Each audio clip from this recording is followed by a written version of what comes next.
Hello everybody! Welcome back to Quest Junkies for another brand new week of streams. This is Monday night, my dudes. It can only mean one thing. It's time for the Rhódania Chronicles with the Wyld Ones. Say hi, guys! Hi guys! And hello to our wonderful raiders from Roll Together, our wonderful stream team. Thanks for jumping in, my dudes and dudettes.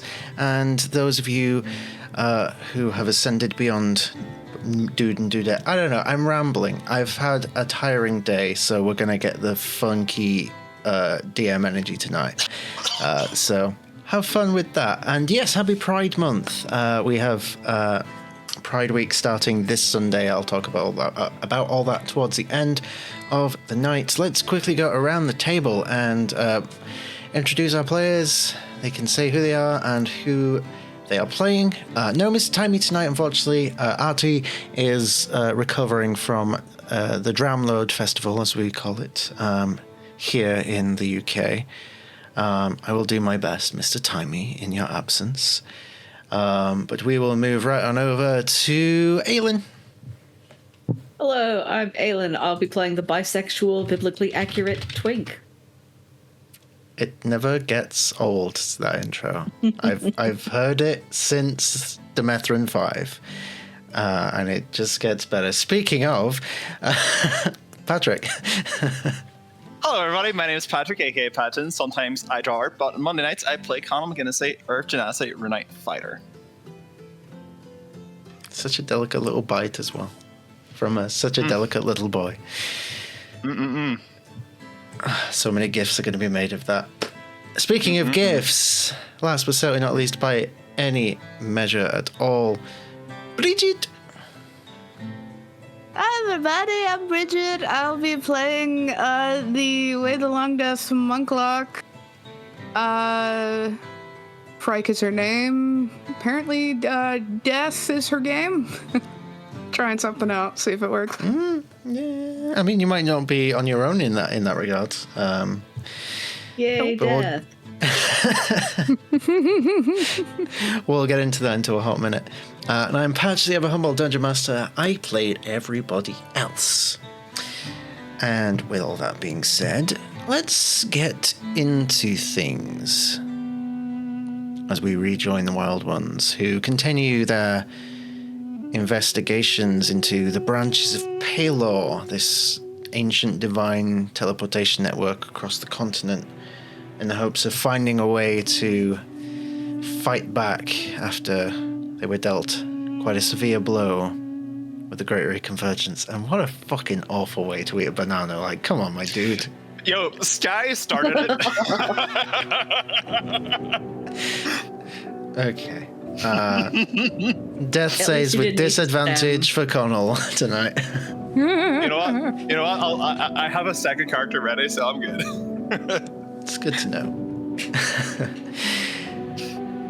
As I was saying,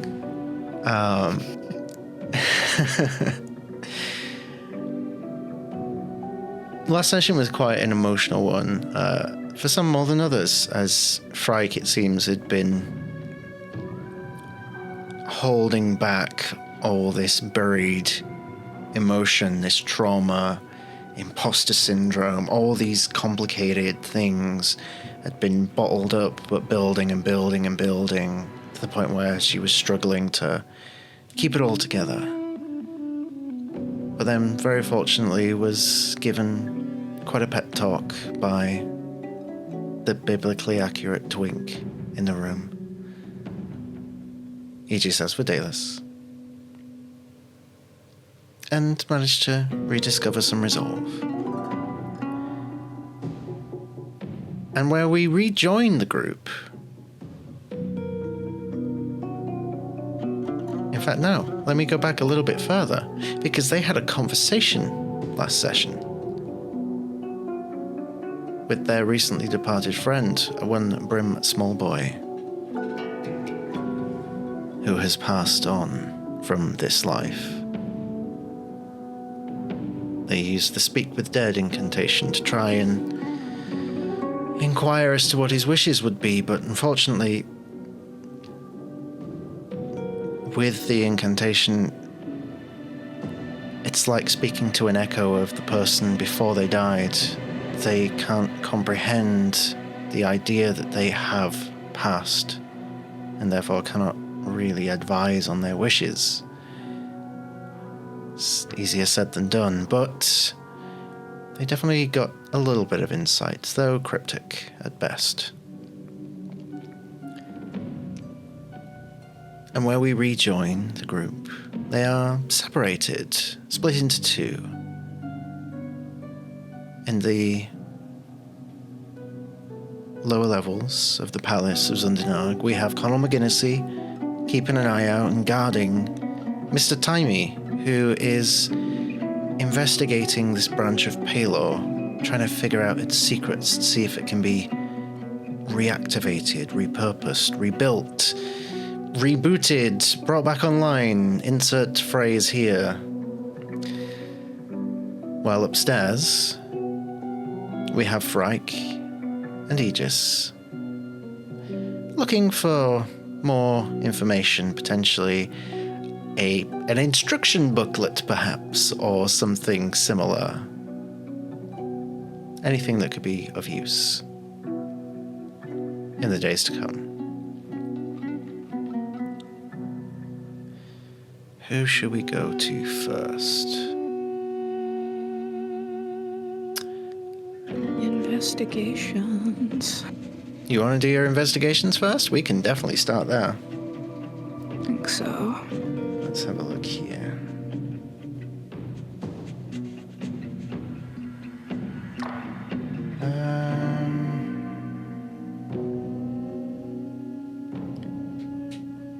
I'll keep this music on, actually. I like it. So, we find you in the upper levels of this parliamentary palace, looking through cupboards, drawers, empty rooms, messed up rooms, abandoned rooms, looking for any kinds of help, clues, tools, weapons, supplies, knowledge, anything, cheat codes, homebrew items, who knows? Something that could help. Go ahead and give me an investigation check. You can either both roll, or one of you can do so at advantage. Entirely your choice. Do you want the advantage? My plus isn't very high. Do you want the advantage? I don't have a plus. Oh. I don't either. We've sent our best people on it. Yep. Do we want to both chance the roll? Sure. Let's go ahead. Give it a shot. All right. Okay. Well. Starting as you mean to go on, Bridget? It's a 4. A 4. Okay. 18. 18. You know, the dice giveth and the dice taketh away. I'll say, Frike, you struggle to concentrate at first because you're still coming down from that overload of emotion, still processing that conversation you've just had where things make a little bit more sense, and maybe you just take a moment to think, okay, have I straightened all this out, or am I just reburying it? Like, am I doing this correctly? Like, is this healthy? Lapsing into a minor existential crisis that can be resolved in the duration of a single scene. Yes. We all wish we could do in real life. I know, right? If only. And then Aegis with an 18. Do you think you'd be looking for anything specific in particular? I'm looking for essentially whatever Frank specifically said we were looking for, like a fancy room.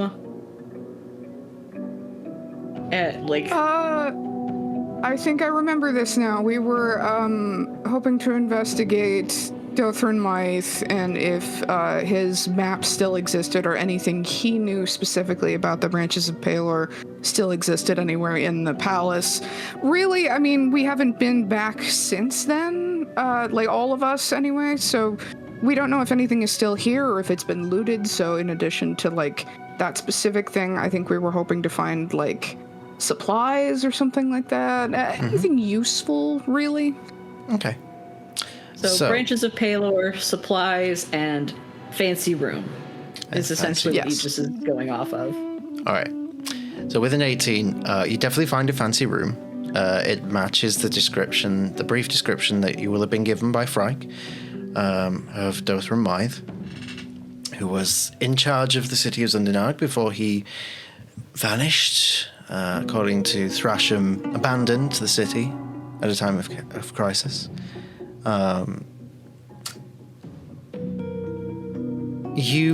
In terms of supplies, I'll say you find maybe 3 or 4 days worth of rations.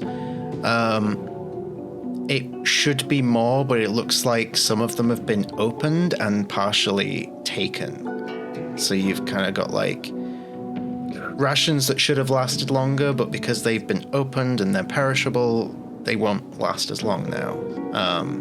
So I'll say 3 days worth of rations. There's plenty of bits of like empty bits of paper. There's a few bottles of ink lying about.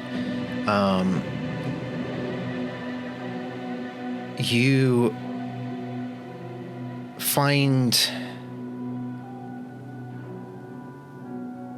You know what, I'll say, actually, you do find Dothram Mythe's world map, which he did have presented when the Wyld Ones were here last.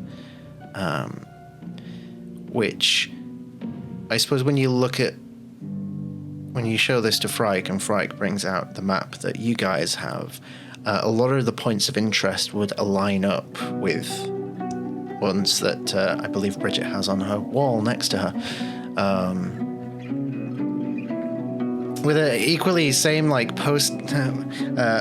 post-it note style one sticking over the continent of Demethran with a question mark on it.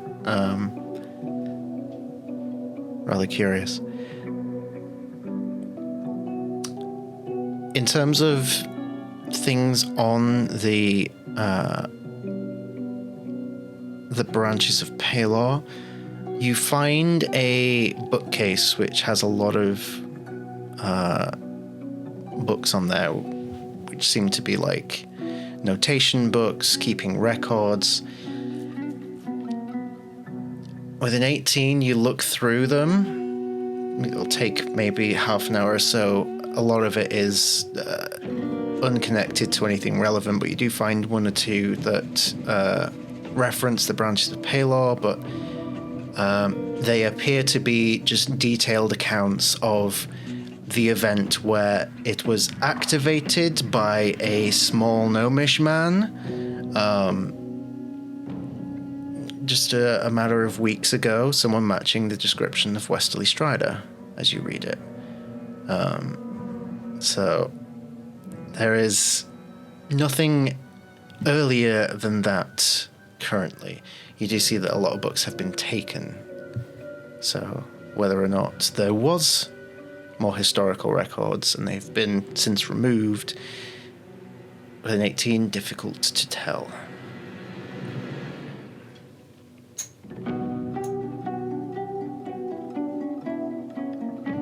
No instruction manuals on how to run things? Not that you can see. Okay. You think back to the conversations had about the branches of Palor, though, and it has always been stated that they've typically not been used.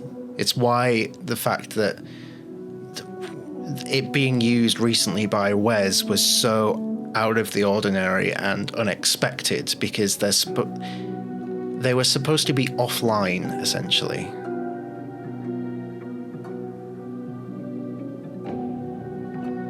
And I think, talking about that, Frike, you would recall in that moment, thinking back to when you were here last and you spoke to Dothram Mythe, he did mention something about how the other cities in the world were supposed to have started deconstructing and taking the branches of Palor down permanently, but they had chosen not to. But as far as the rest of the continent was concerned, they had. So you would recall that in this moment. It's just a curiosity.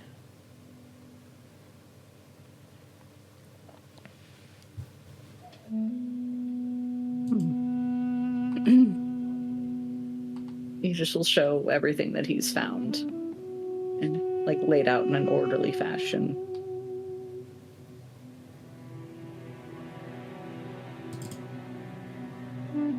So, seems we're meant to figure this out for ourselves. I'm sure Mr. Timey will figure it out. He's quite intelligent. Have you noticed he seems preoccupied with providing me with assistance?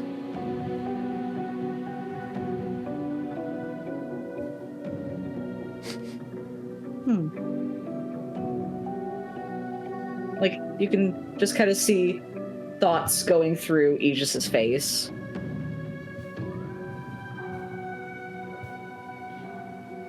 That is a bit peculiar, but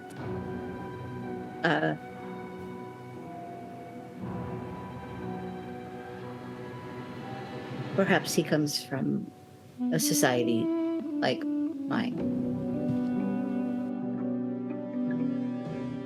A society like yours?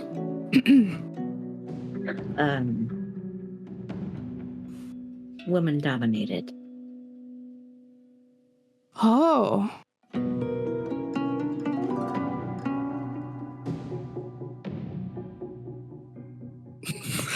Just head full, many thoughts moment. I was about to say. She takes a minute to respond, but yep.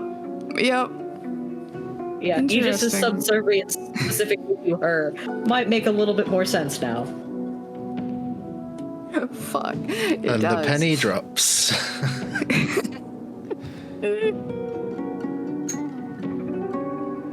Okay.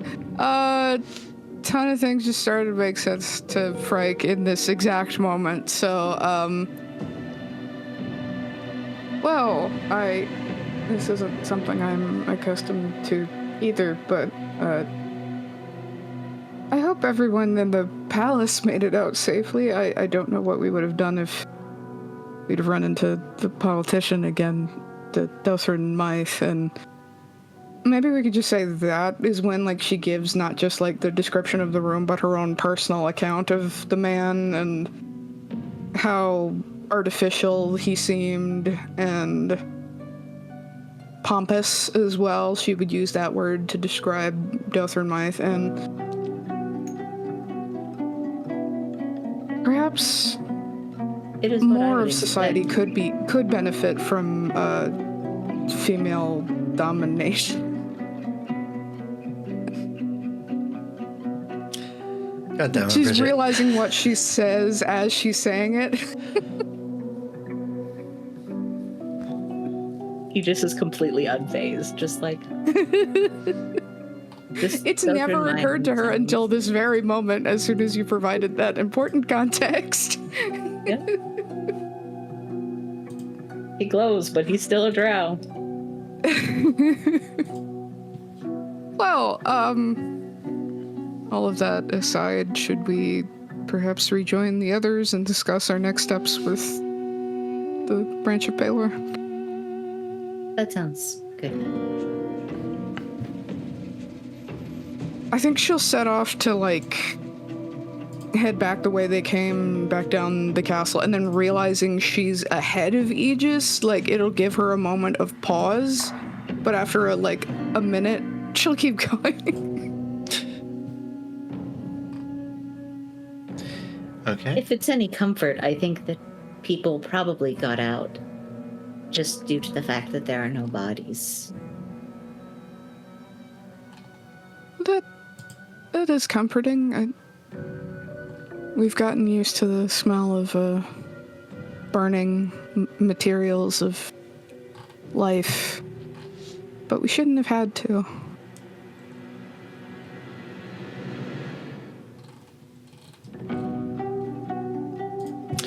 And making their way back down, even though we've gotten the impression that this place is empty, is it possible we could still stealth our way back down? If you'd like to, you can go ahead and roll a stealth I check. think so. Ooh, 18. 19. Okay. Aegis has a 17 plus 4, 21. A 21. Okay. Connell, what's your passive perception? 20. 20. Okay. So you're both sneaking down the stairs. And maybe it's just from the heightened emotion of the last few days, but a thought does cross your mind, Frike. I don't think they've noticed us. Oh, this could be fun. And the thought crosses your mind, you could just give them both a little scare. Oh, okay.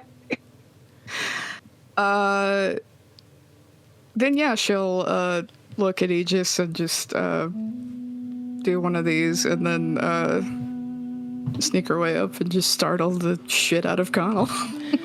Yeah, there is a wider than usual grin on his face. So as you are making your way down the stairs with those stealth rolls, Connell, you do notice just that sound you're all too familiar with of Frike sneaking, coming towards you. You've been down this road before. And as you look to be preparing yourself, you can see Mr. Timey, who is working away on the branch of Paylor. Without even looking, he just sort of like turns his head slightly and then quietly says to you, Connell, "Oh, it appears Aegis is also sneaking, but is a little bit quieter than Miss Frike. Keep an eye out." As Like Mr. dice. Mr. Timey has a passive perception of 23. And you know what equally sucks for Wait. this scenario? Connell can't be like surprised. Wait, what does Frike sound like sneaking? Just her thunder thighs? I'm confused. It's a SpongeBob quacking sound when he walks. It's like quack, quack, quack, quack, quack. You know what? It is whatever you say it is right now. Whatever you say now is canon. So choose your words With your carefully. thigh, do your thighs say thunder damage? It's her. Yes, For the right person. I want this. I want this now. That's how you use thunderclap.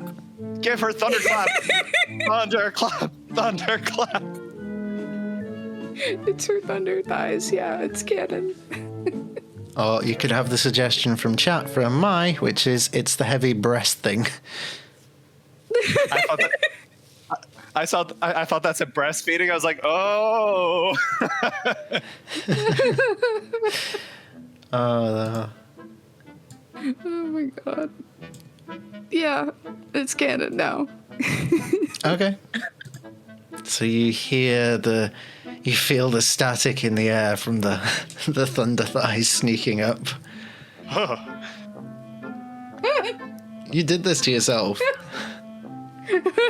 No, it's great. I like it.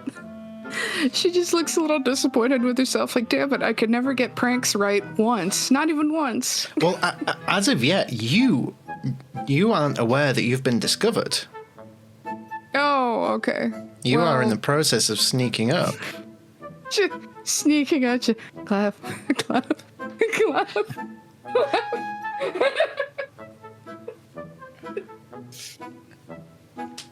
She'll try and it's stupid. It's so stupid, but she'll try and go for the waist like she's trying to tickle him, and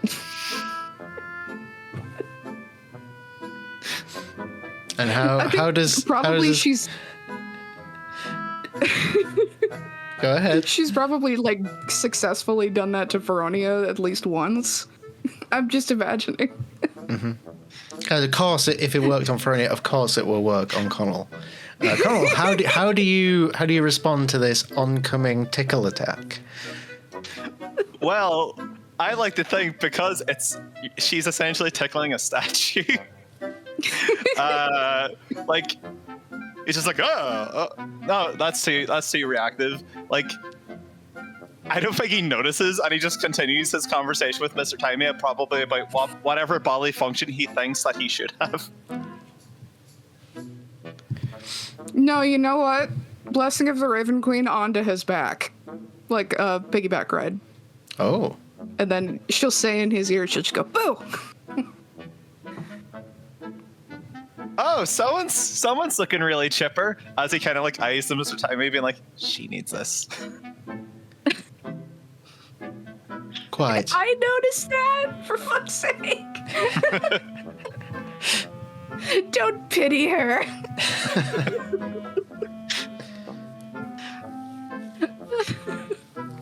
I mean, The your best pet. perception of 16. And 19. Is this a? Let's say it's a performance check with my eyes to Mr. Timey to be like, giving Conveying. a context clue to a robot. Okay. I'll make an insight That is check for him. That is a 12. A 12. Well, he got a 24 on his insight, so.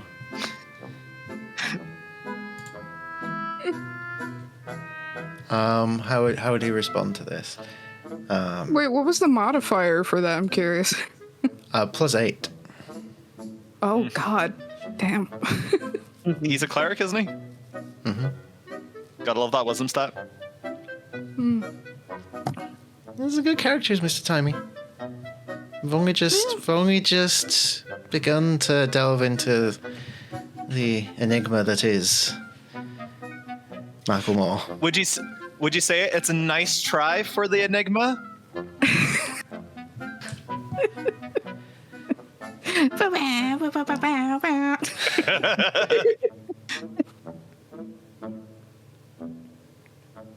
I think Mr. Timey, again, without looking, because he's still focused on what he's doing, just says, I'll pass on the piggybacks. I don't think it will be conducive to the work I am doing. It does look rather enjoyable, though. Wait, and Connell what does immediately- Aegis do? Aegis Connell is immediately sneaking just is more stands of just appearing out of nowhere on the other side. Omae wa mo shinderu.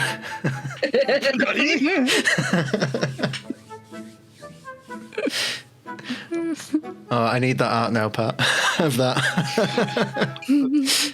Right, re-describe what the scene is, and I can see if I can make it happen. We'll talk in the break. Okay. So yeah, Connell just like stands up with Frike on his shoulders, and he kind of like looks up, and he's like, "So, did you guys find any clues when we split up?"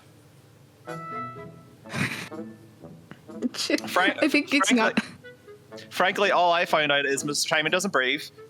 He doesn't need to sleep. He doesn't poo. He doesn't pee.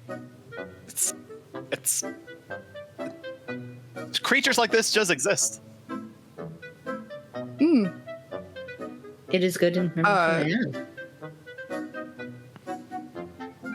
It's probably not as much of a reaction as she wanted, so she just climbs off of his back awkwardly and probably just crouches down next to him and just reveals everything that they've learned, that this place seems pretty empty and they didn't find they mostly didn't find what they were looking for, but ending that with, yeah, it sounds like we just have to use the branches of Paler ourselves. Great. And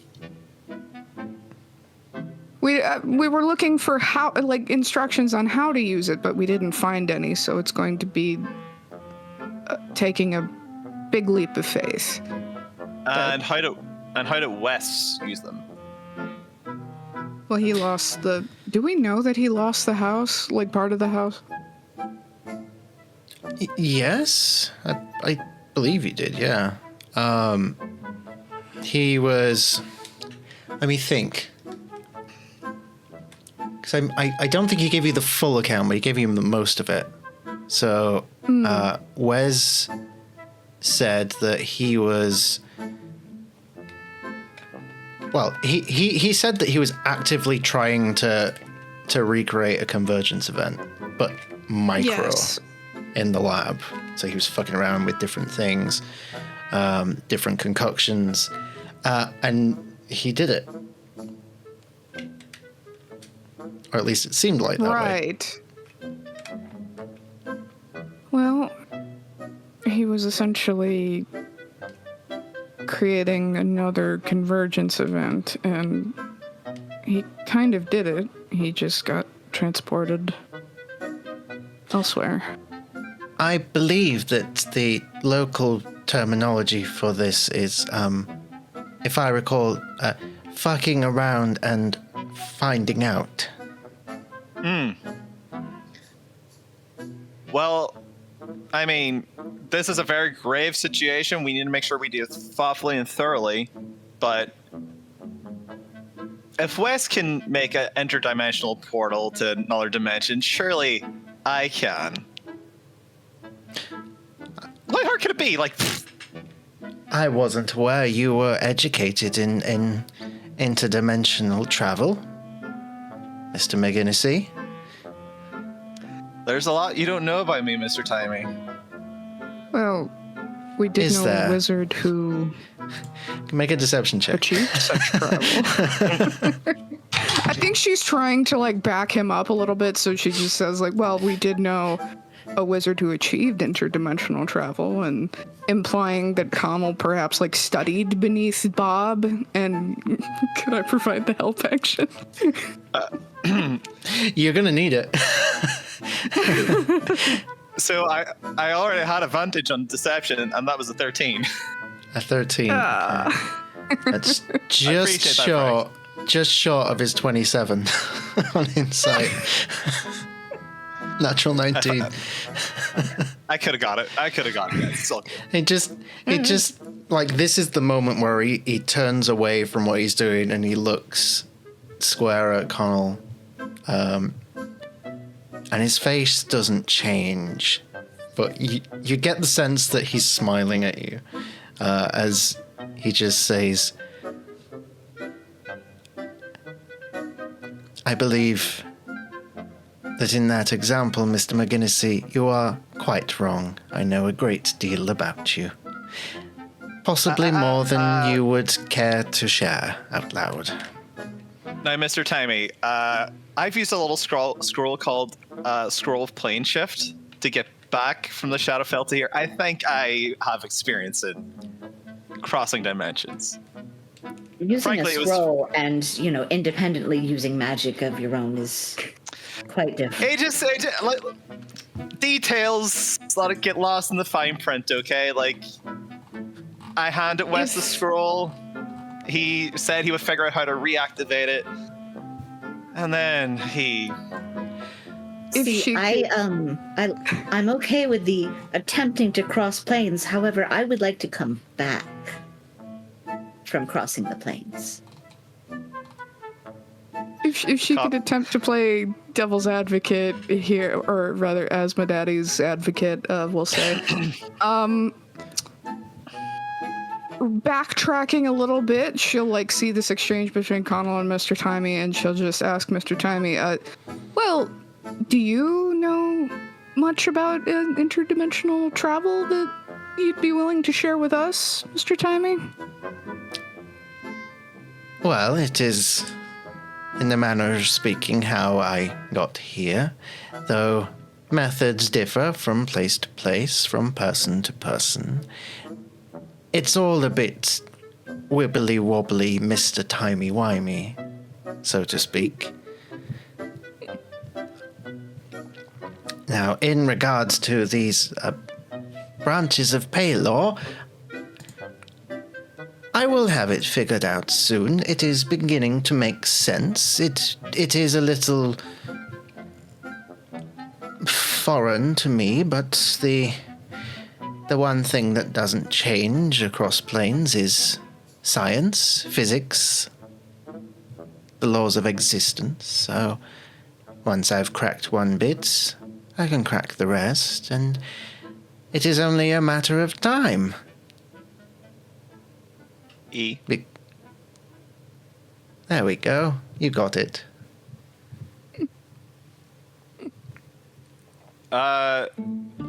Just to kind of re-describe the room for like my brevity, like there's like literally a tree, like not a tree, but like a statue of a tree in this room. Yeah. Not a tree, no. It's mostly an empty room, and the branch of Paylor, it's not a tree. It's a stone and brick structure that is like the fantasy equivalent of the Stargate portal from Stargate SG-1. Okay. So it's like a big ring. It's a big ring. Gotcha. Okay. Yeah. It looks old, very, very old. Have any of the party like investigated the ring? Mm-hmm. Yeah, they found that at the top there was celestial runes, which, when translated, said Zundanag. Did anybody go through the ring? Nope. Nope. Connor's going to pick up a stone and just chuck it through. Clatters on the wall behind. Is it plugged in? Can I turn it on and off? Are you asking me to turn it off and on again? Yes. Okay. While I appreciate your assistance, Connell, I believe the first thing that I checked is if it was active and needed turning on again, as you say. There is no power source currently, or at least not an active one that I can find. But I am learning the schematics and figuring out where is what. Once I find power source, I can then instigate power, and we move on to the next mysterious secret that this interesting device holds. Question. Mm-hmm. Given the merged memories that she has experienced since merging with her shadow self, can she rack her brain for anything close to a power source or anything that might have been mentioned in these plans that her father made with the bastard formerly known as Death? Interesting. Go ahead and give me a history check. Okay. Well.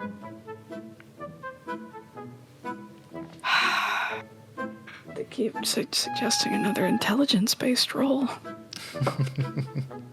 It's cocked.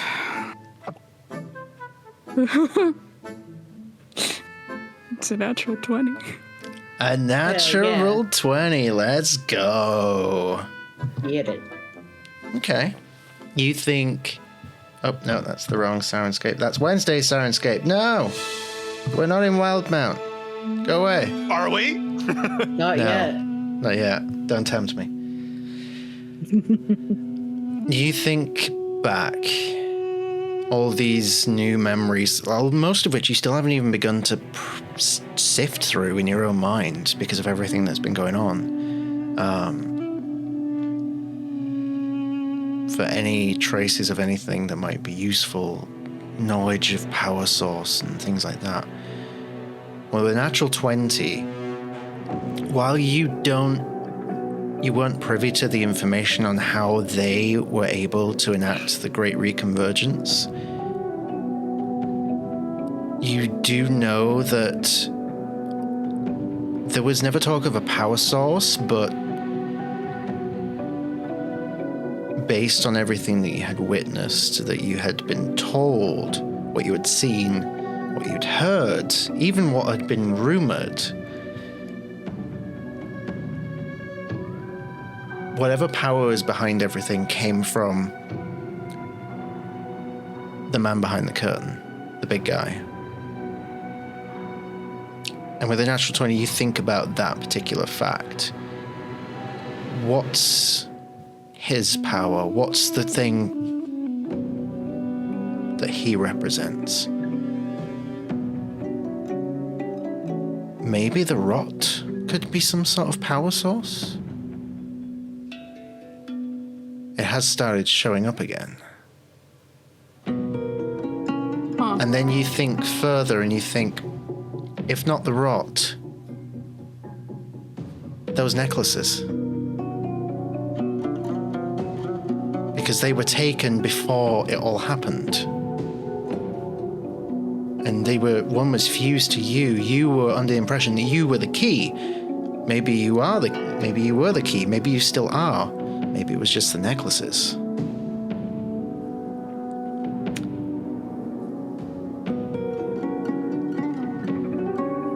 My brain is fully depowered.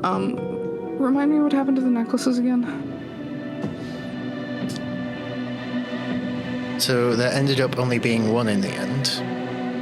Right. After the two Frykes became one, and the necklace was removed from your neck. And I believe you have it. I believe you kept it.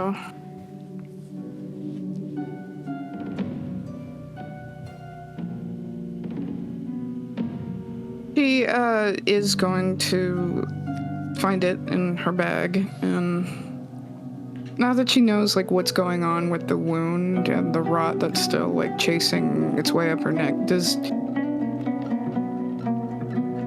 like holding it, does it feel any differently than it did? Is there any new like reactions from her? Feels like a necklace. It's gonna go ahead and walk closer to the branch of paler. Okay. You walk closer, you hold it out in your hand. There's no reaction of any kind.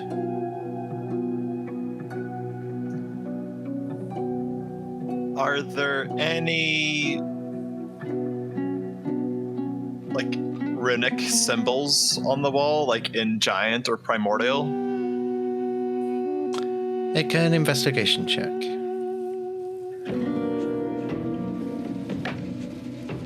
That's a flat 14. Flat 14. Well, if it's flat,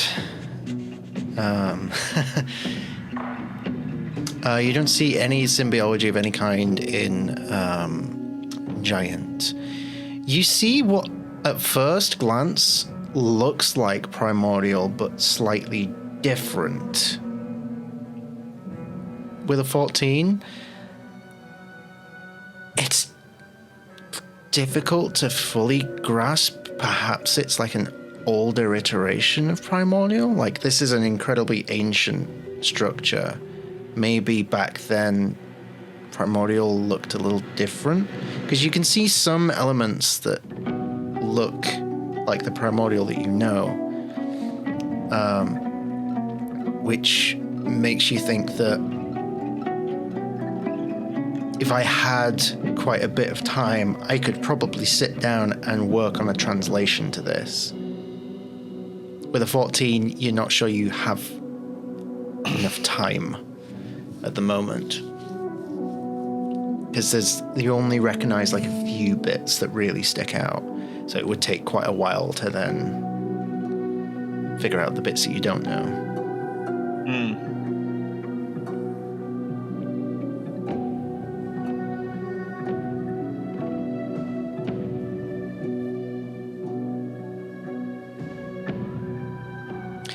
I think Mr. Timey will sort of speak up. Is there a reason why you're holding a necklace aloft, Frike? Well, we know that it's connected to the rot now, and I was recalling some mention of my shadow self that existed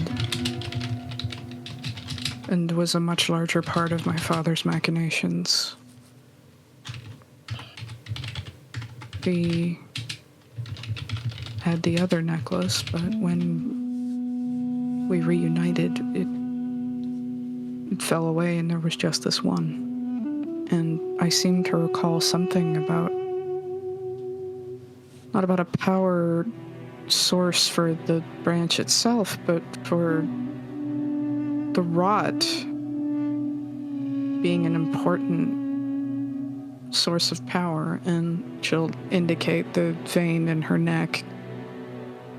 Short of spilling my own blood upon the branch, this was the next idea I could come up with. If I may, the rot is some sort of punishment.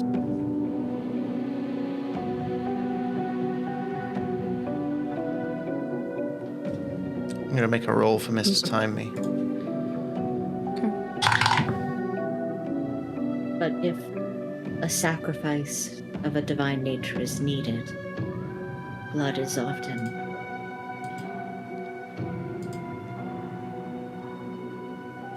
It is rather curious. May I? And he lifts his hand out. Okay. She'll hand the necklace to him. The moment it touches his hand, the inset rubies start to glow the moment it makes contact with him. Fascinating.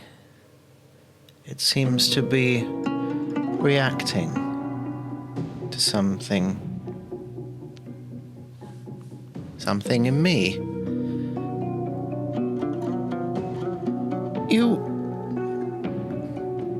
You were talking of the rot being a connection, the effect it had on people. Well, Aegis would know more about that from my understanding. Well, I may not be people per se, but and he turns to the side a little bit, and you see one of his lower panels has a dark marking on it, almost like a corrosion of the metal. It seems that when I was attempting to rescue young Mr. Smallboy, I came into contact with the rot. But I am not a living being, so I didn't think anything of it, but mayhaps you're correct. You're enough of a living being that you can attract the rot.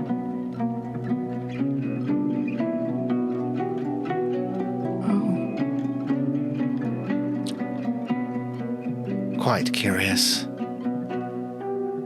Well, this will be very useful information. I believe this may be of use to us for this, then. Would you mind if I keep hold of it for now, while I continue my research?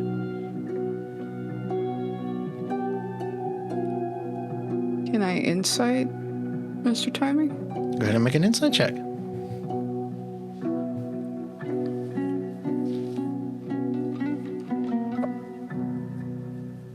Ew.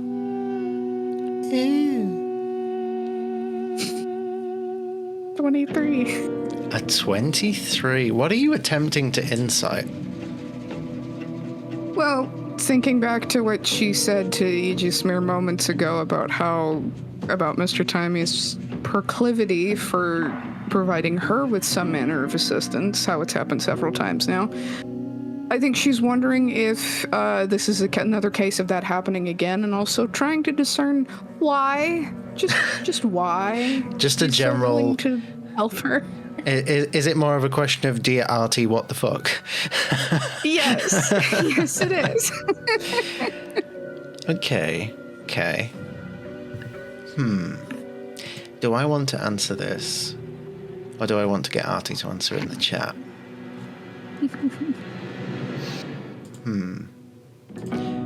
Hey Artie, are you still in the chat? If you are, feel free to give an answer. If not, I will answer on your behalf. I will give you a moment. Brilliant. Just let us know you're here or not.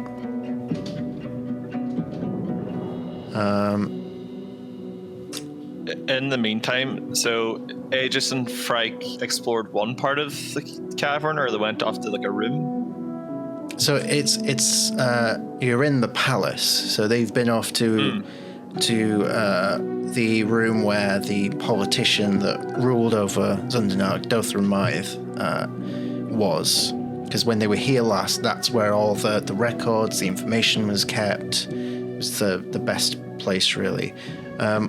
All the other rooms and things seem to be fairly abandoned. Artie's here in the chat. Yes. I'm delayed, but I'm here if you can repeat. So, Frike is insight checking Mr. Timey about why he seems so keen and eager to always be assisting Frike. And she rolled a 23. So, what do you think a 23 would fetch on that particular query? I'll let you think about that, and you can answer in the chat in your own time. Going back to Connell's question. So, yes, the rest of the palace, from what you've seen working through it, is deserted. When you came here, you were expecting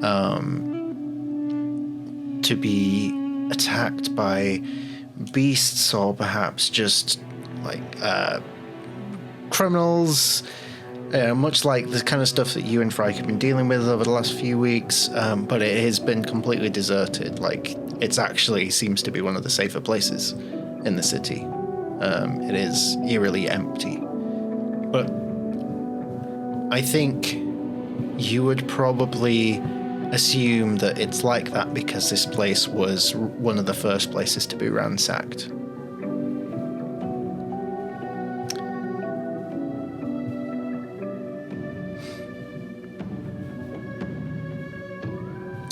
So, yeah. We'll return to the insight check. Aegis, what are you doing at the moment?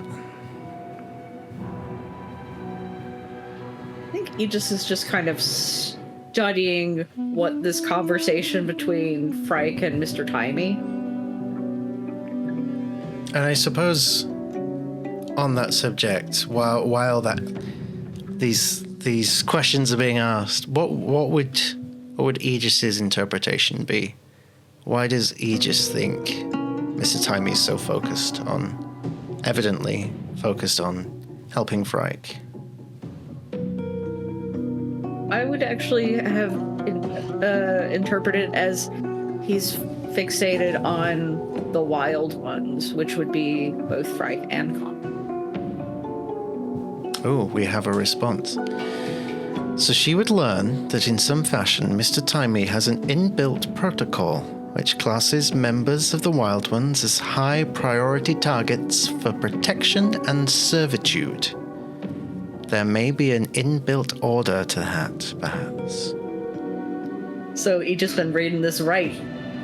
Do you want to unmute and redo that for us, Bridget? I'm ever so curious. What do you mean? What's in the box? Just that one clip of Miley Cyrus playing. What does it mean? What does it mean? Ah! So that's what you get with the 23.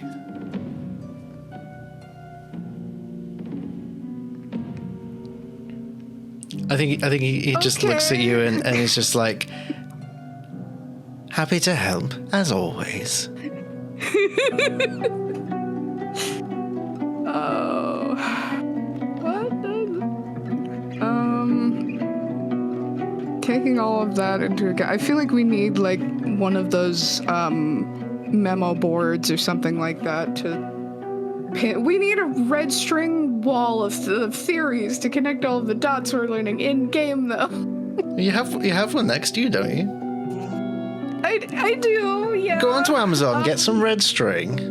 Hashtag not sponsored by Amazon. Go to your local retailer, pick up some red string from a good old-fashioned local craft store, and obsess and theorize. Okay. All right. Well, I don't suppose it's as easy as like taking all of this in. Are there any conclusions we could draw? Because I'm trying, but theory brain is close to maxed out.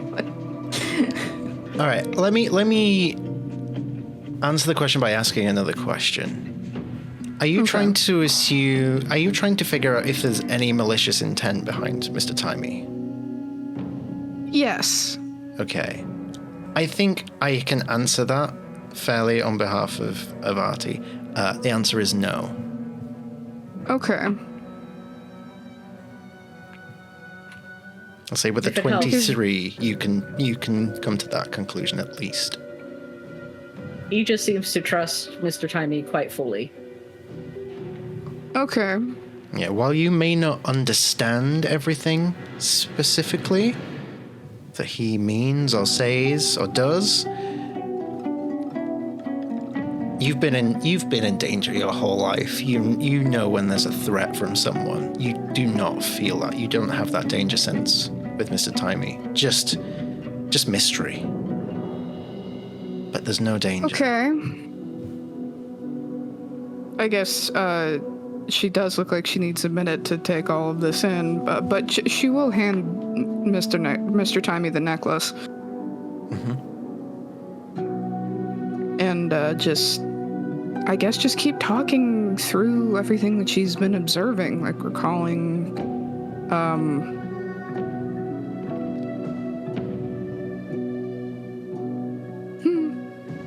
Hey, congratulations, Bat. Hey. Calls for celebration. I'm not homeless. That's good. Yeah, I think if you were to take some time now to do that while Mr. Timey's, I think he would probably welcome it as it would assist him. Okay. So, oh god, it's one of those the Star Trek episodes where they're trying to figure out what's happening, so they just keep tossing theories back and forth at each other, and yeah. Mm-hmm. So we take a moment to theorize. Theory time. I had something and then I lost my train of thought. But that's just a theory. A wild theory. Something about... Damn it, my brain. Connell's gonna keep chucking stone after stone through the gate, but with every few minutes he's gonna be like, okay, now I want to go to Roshan's Rise. Now I want to go to Demethrin. Now I want to go to Earthy. Now I want to go... And he's just like rhyming off locations that he's been to and thinking, does that have an effect? Does thinking where you want to go and passing something through, does that... I would say while you're doing that, Frike, you notice that, and you do... While you're trying to process everything, you do recall, actually, there was talk of intent being part of the puzzle. I remember that. So, Connell might be onto something, potentially. In the most Connell way possible. In all these places, where are these rocks coming from? Rocks fall every dies. Yep. How big are the rocks you're throwing? Or are they just intensely accurate? Why did I just think he was like chipping pieces off of himself or something? Like digging through the earth's crust. Oh yeah, Connell's just bloody now. He's just like, and this one, it's for my mom, wherever she is. Oh no, you're like what's his face from My Hero Academia with the pulling Mineta? Mineta. I'm not mean-edited. Fuck that. This is who I am. Yeah. We all know that. So, yeah, you keep doing that. Doesn't seem to be any response from the branch of Palor. But you're not dissuaded from doing it either. Something He's- about. Okay, He's doing- I think I sorry. remember now. No, you're good. I think I remember now. Like Aegis mentioning about the divine sacrifice and how the shadow self was also talking about some manner of sacrifice, like how she chose to accept Frike's embrace, and that was a sacrifice, I think, in and of itself. So it's a common theme. And given that, well, she's also got the corruption, but then Mr. Timey also has some of the corruption as well. You might just point out, like, to him a possible connection in that perhaps the rot that's already infected him could be also harnessed as a power source. Or just the necklace, potentially. Or both. Or both. Interesting. You hypothesize like some sort of power transfer, perhaps, Perhaps. from me to the necklace. If I could put the rot in the necklace, perhaps. Oh. Perhaps, as long as you wouldn't come to any harm doing that. I don't know what powers you exactly, but I wouldn't want you to lose any more power than necessary. I have a thought, just before we try harnessing the rot. Okay. May I see the necklace?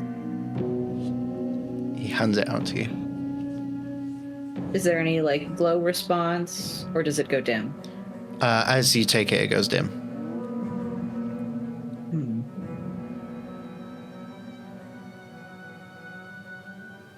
Can I attempt to channel, say, spare the dying into the necklace? Interesting. Go ahead and give me a fate roll. That's something Frank can also do now.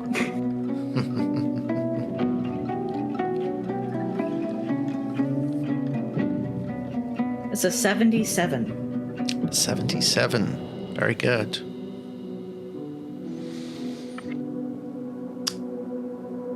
What is your intent as you experiment with this? To attempt to charge it with his own personal magic, with his connection to the divine. Well, I think it would be remiss if this was something that wasn't on it. Given your chosen deity,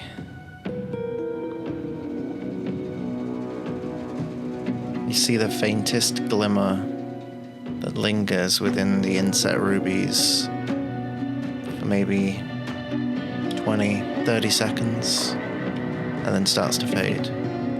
If he gets a little bit of a glimmer, he will attempt to cut his palm open and charge it with his blood. Okay, roll me a d4.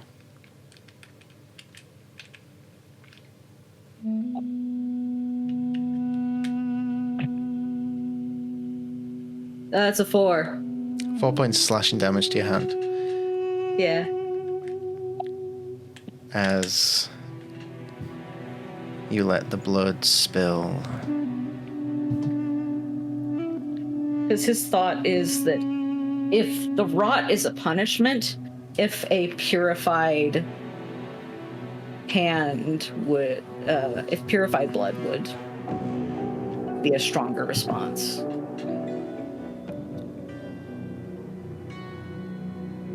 The blood begins to build around the necklace in your palm, seeping into every groove. You see the light begin to glow brighter and brighter the more that it takes.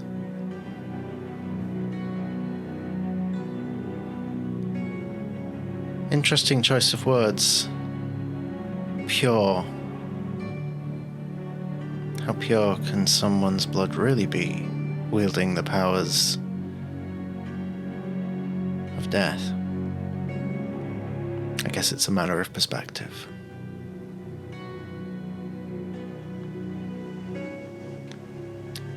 It works. The rubies begin to glow quite vividly, and will continue to glow for as long as you hold it there with your bleeding palm. Is Connell still chucking rocks and calling out names? I believe so. Is there any effect?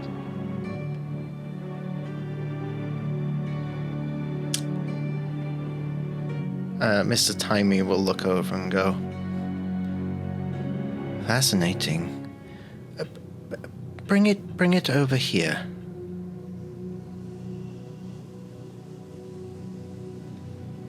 You will. And as you bring it closer, he says, "One moment, Mr. McGinnisy. Just hold on to that one, just for a second.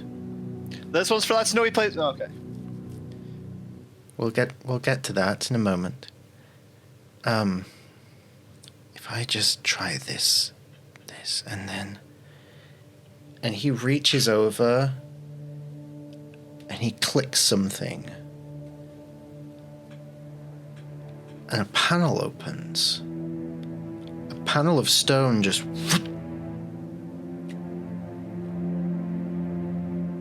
with an enclosure in it that looks around about the same size as the one that was on the top of those pedestals where you found the necklace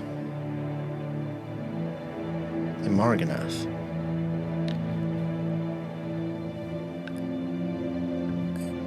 If you'd be so kind, Master Asphodelis, just pop it in there and we'll see what happens. Hopefully it won't explode.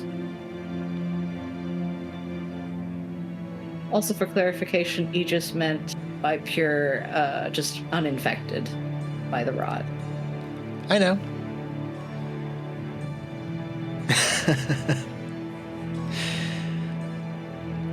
But yeah, he does as he's told. You place the necklace in the enclosure, and automatically you start to see the blood on the surface of it begin to be drawn off the necklace and into the enclosure. The celestial runes at the top of the branch of Palor that spell out Zundanarg begin to glow this bright blue as the space in the portal just shifts visually ever so slightly, like a chromatic aberration. And Mr. Timey says, "Try it now, Mr. McGinnisy." Zundanarg. Okay. You throw it and you say... You say Zundanarg as you throw it. Your attention, Zundanarg.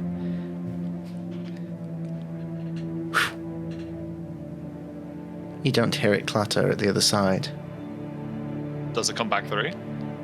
You do feel it clatter against your forehead, yes. Huzzah! It works! Repetition! The light fades, and you look at the necklace and it is bereft of any blood. The glowing has ceased. It is inert once more. Oh. I believe at times like this, certain individuals of great minds would say, Eureka! Abracadabra. And all it cost is a little blood. Well, to get many, if not all, the portals online, it would take a rather unhealthy amount, I dare say. There perhaps is other means of power. Perhaps. We've So- certainly found one means, but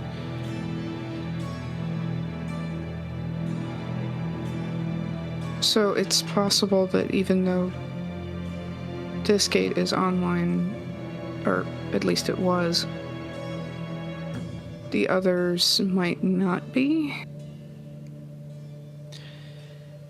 We already know sending messages that they don't work the same way. well, I suppose it is much like you said earlier, Pryke. A leap of faith. Right. So should we fire this thing back up with more blood and we go somewhere else with it? Does that mean there's going to be one of these necklace things in a panel that we can just bump open and reactivate? Should we need to? If we go to Demethrin, where it is already active, we could find out how they power theirs. Yes. This seems wise, though I am cautious about spilling wild blood. I'm inclined to protect the wild ones, not see that they are undertaking harm. That's fine, I can do it myself. I have an incredibly vague idea that I don't know if it will work, but It's like And I one of know the it's best not things. exactly how- It's like one of the best things you can ever say to a DM. Okay.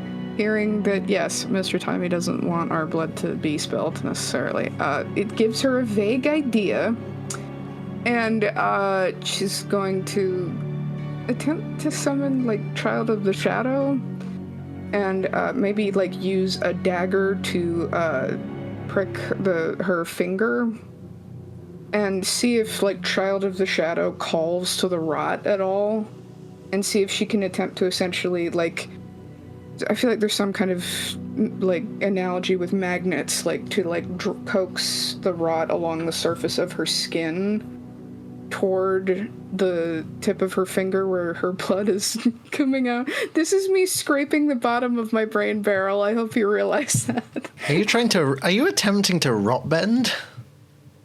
I guess. You can tell me it's not going to work. It's fine. I mean, you've got me curious. Would it work? Child of the Shadow, you essentially use it to, like, restrain somebody with, like, shadow energy, but she's equating right now shadow energy with rot.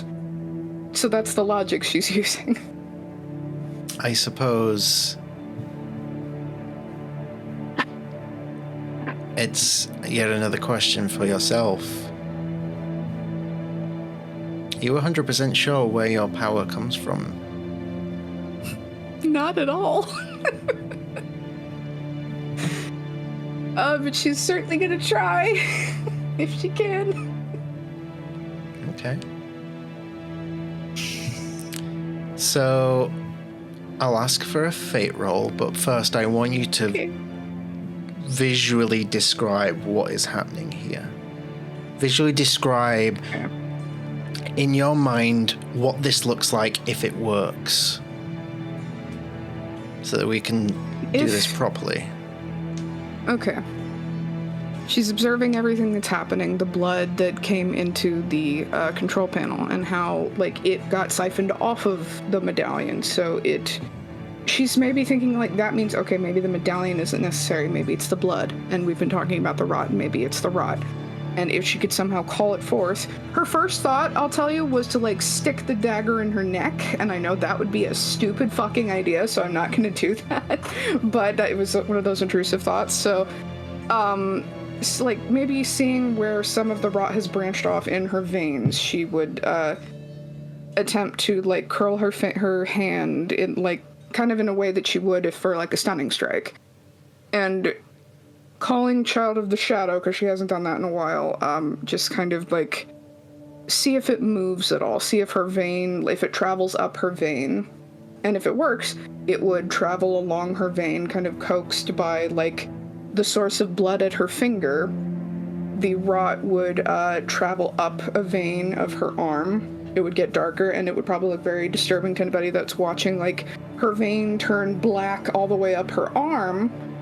But the idea being that if she could harness the power of Child of Shadow, then her blood would continue to drip from her finger, but the rot itself would seep from the wound. If this was at all possible. Interesting.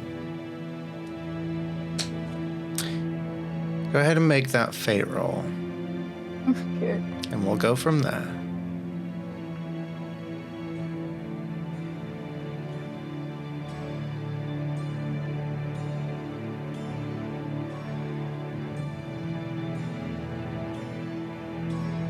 $29. 29. Okay. I didn't tell you what the DC was, and I'm not going to tell you. Okay. I'm just going to tell you what happens. Okay. Everything that you've just described happens. This hunch that you had, you feel some sort of control over the rot. This is a new sensation for you. It's not a feeling that you've experienced before. You lift your hand into the air and it floats in this small blob that's roiling and writhing, much like the Venom parasite from the Venom Sony movies, just roiling in the air, and you can hear it squeaking and just making these abhorrent sounds in the air as you just hold it in place, and everyone stares.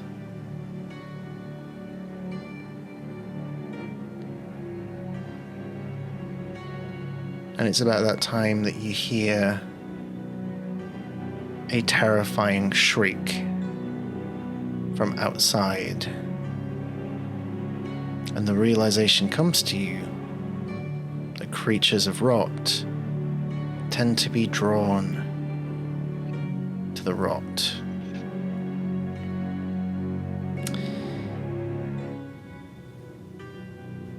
So, we're going to go ahead and take our bio break. And when we come back, we're going to see what happens next. So stick around, my friends. It's going to get interesting. See you shortly.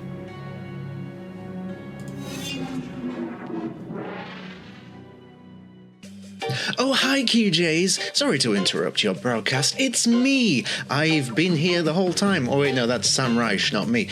Just a quick little thing just to say, if you haven't done so already, can I do this yet? Squeeze my finger down here. This little follow and subscribe. Give that a little shot. Because we here at QuestJunkies need your support. And as a special little extra thing, if you have an Amazon Prime account, you get one free Prime subscription every single month that you can give to one of your favorite creators. And we here at QuestJunkies would be thrilled if you would consider lending us your Prime subscription, or just a normal subscription if you fancy that. You will get access to lots of fancy emotes and things like that, and you will be helping QuestJunkies with their content creation, supporting us in our future creative endeavors, which basically accounts to bringing you more memes, you know, that kind that you love, in the form of comedic yet sometimes arousing storytelling. Yeah, That sounds about right. So yes, if you haven't done so already, please do consider giving us a follow and a subscribe. And yes, I will stop interrupting your fantastic Quest Junkies content. What's on at the minute? Oh, this is a good one. It's an oldie but a goodie. Yeah, enjoy. Oh, Bad and the Beautiful, even better. Yeah, go check that out. It's really, really cool. So yeah, until next time, friends.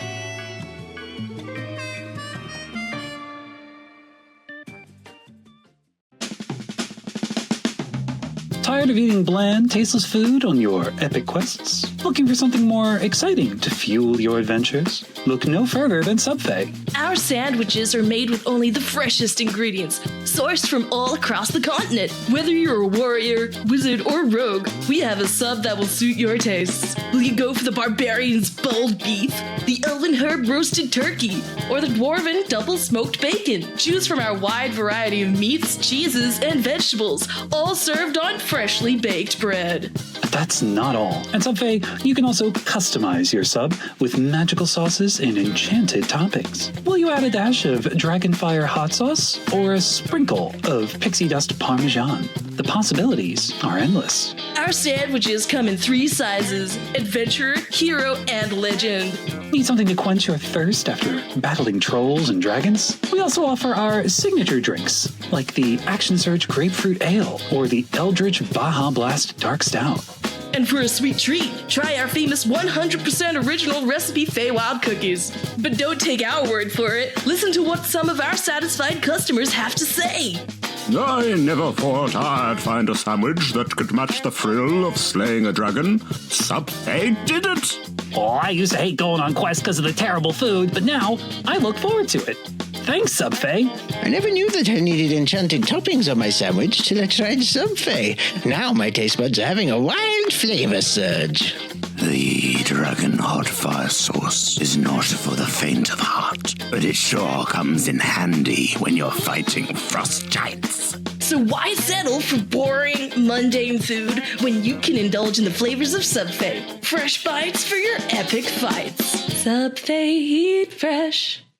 I don't know, but people ever asked you, like, when you meet your clone, like, would you fuck them or would you fight them?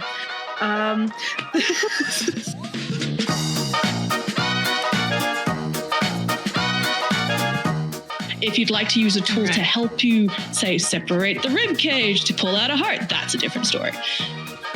Yes. All right. Why did I say that so candidly? The top card is... Ooh. I will just hold it up to the screen for you to see. Oh God, the filter works. Is that Medusa? It is a Medusa. Pirate Medusa. First question, the Grand Illuminator. How's he looking after that? He's fine. Oh. He didn't take it well. You won't stop us. We're the Wyld Ones. I have a magic drink. I'm gonna drink. Do. Stars and stuff.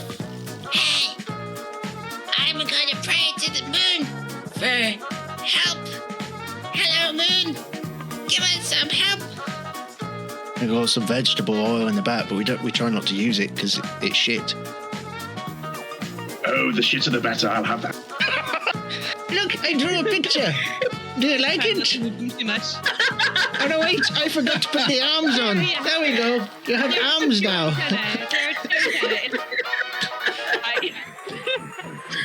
Should we get the fuck out of here and just leave them to suck each other off? Did you used to couple? No, God, no. The thing with the brother was down the street, not this one. It wasn't here. So I thought that it was two completely different things. I'll say that laughing a little deliriously, Lena will start to go down. Down the street. Down the street where? I need to question you as a DM. Where down the street? We would use it. We would use it when we had like religious rites, like funerals. Shit cunt would be a very solemn vow that you would take. So, you know. That would explain. Sometimes I dream and I hear it. I I don't set out like statues or dicks or something and just like make a circle on the ground and she just comes. But like Dicks and comes. Sorry. There it is. I got the duplicate. Chester didn't care, so I fucked around and found out. With a duplicate? So you fucked Chester? No. Oh my god! Oh my. No, we strap a seagull on Charlie, and then Charlie is a flying dog. What? Come on, you wanted to eat a cat. I can strap a seagull on a robot dog. Why not? So, the next one shot to unlock, I believe, is a very good one, as Phoenix Iwaki, the man himself, will be... Oh god, the finger in the mouth. Oh no. Yeah, oh, it's so creepy, but at the same time, it's I don't know how to feel. Oh, it's no. Oh no. Oh, wait, hold on. Do it in the ear. What? You've arrived home. Do I like shriek? Like, oh my god. Oh. Let me see what's happened. Oh no. Oh no. Oh boy.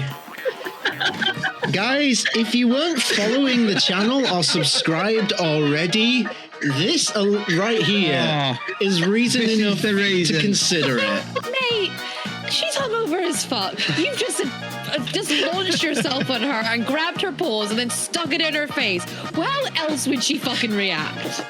I can afford a dildo, but not a sword, Frike, probably. Boulder, Parchment, Pierce.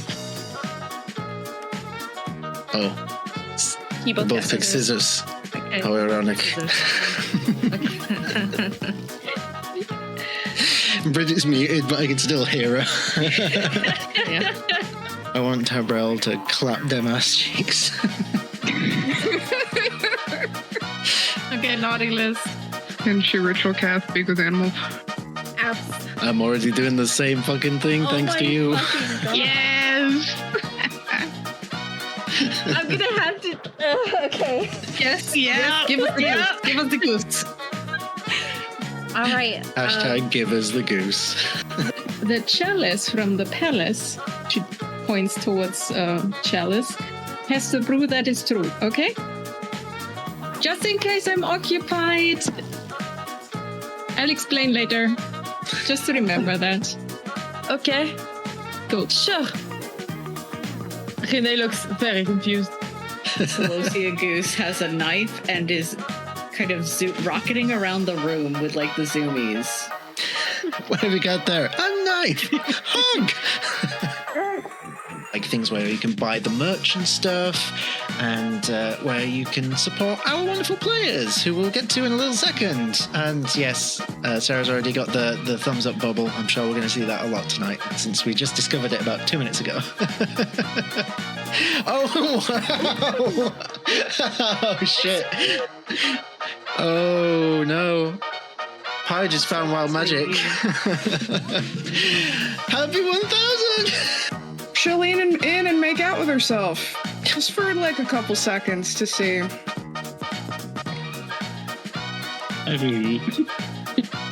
Sounds like a Tuesday to me. To be fair, I never said come join us. We wish to see your man body. I said nothing of the sort. Your man body. Along with that long flickering tongue as it slowly, sensually crosses his eyeball. A really deep, dark, intrusive thought passes through your brain. And all it says is, what that tongue do? Get them all! Wow. Way to play up the 90s cartoon villain, Dion. Damn. Pulse. No, please, do continue. Pulse, meow. I even stopped the music so that we could fully immerse ourselves in this ASMR goodness coming from oh my god. Sarah. Balls. But if that isn't enough, we'll offer our bodies. And welcome back, dear friends. Oh, the chat has messed up the window. Boop. Oh, there we go. You got a little sneak peek at our little chat there. It was mostly just half a gif of my face. But, yeah. Nice And little behind the sheer scenes. bloody panic. Sheer bloody panic. Why panic? Everything's fine. Absolutely fine. Certainly nothing to worry about here. We return to the Wyld Ones here, the Rhódania Chronicles, as the group are trying to reactivate a branch of Palor in order to traverse to Demethrin to unlock more secrets that may help work towards returning Rhódania from the Shadowfell to the material plane and undoing the work of Frike's dear father. But before we drop back in, our view first pulls in outside. In the streets, we hear monstrous cries and cowls. If you've seen The Lord of the Rings, The Fellowship of the Ring, when they're in the mines of Moria, and the goblins and the orcs and the trolls have been alerted, and you can hear them in the distant corridors, it's kind of like that, but throughout the entire city at the moment.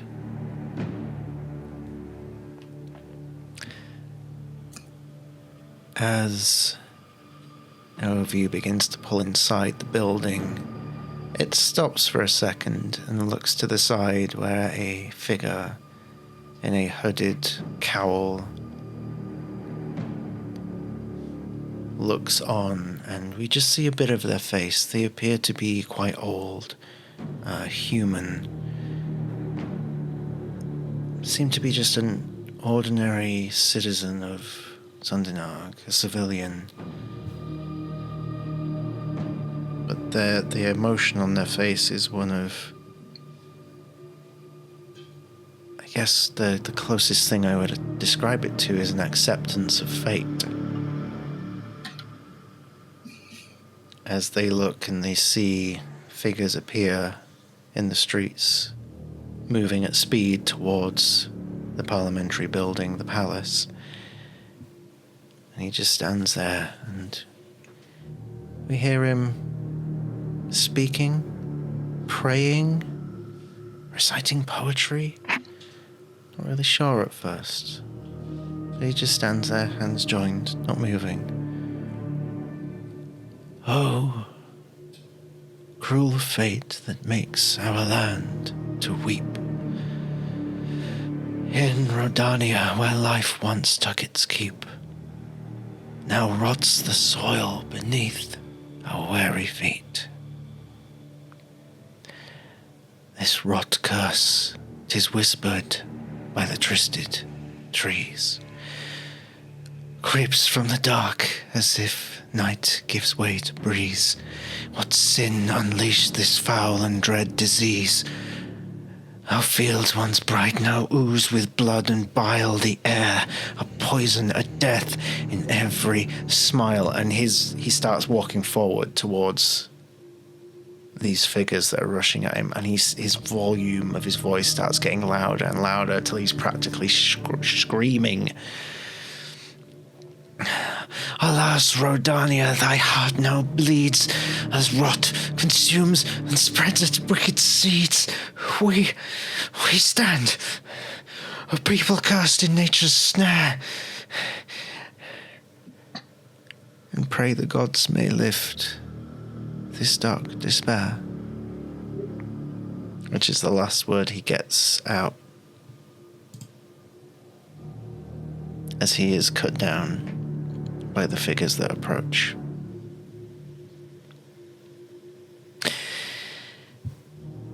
Now, though you may be deep in the bowels of this palace right now, You heard that commotion outside. Connell. Is there one way into this hall? Into this room, yes, there is only one way in. Okay, upon hearing all the screams and shouts kind of getting louder coming towards, Connell is going to turn to Aegis. Get that thing back up and running. I'm going to stand at the gate. I'll try and keep them off as long as I can. You guys get through. I'll get through as well. Timmy, provide long-range support. Frike, if one of us goes down, teleport, grab us, and get us through, okay? All right, I will try. And Mr. Timey begins to try and reinstigate the process to reactivate this thing. Frike, you are holding above your palm this globule, this rot. I'd like you to make me a wisdom saving throw. Okay. As you look into this rot, and it possibly looks back at you. 17? 17. You feel this growing influence that just starts to creep in, but you're able to shrug it off. Maybe you're not the only person that controls the rot. However,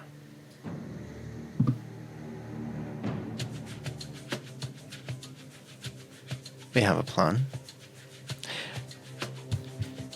Given the nature of how this works, I guess we should ask everyone to roll initiative.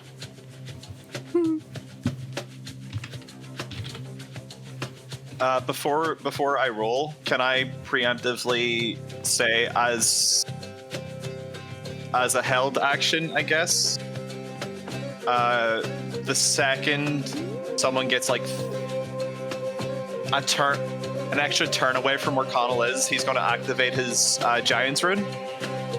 Okay. Okay. All good. Jesus. Okay, that is okay. All right.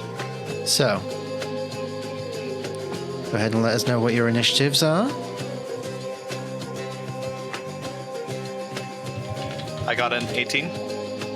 16. 16. Hey, just got 17. Ooh. 5, 6, 7, 8. We're all fairly close together. Let's see about Mr. Timey. -1 to initiative. It's 14, -1 for a 13.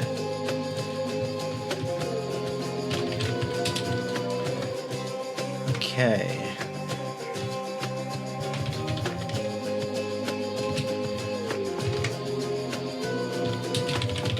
Now, let me roll to see how far off they are.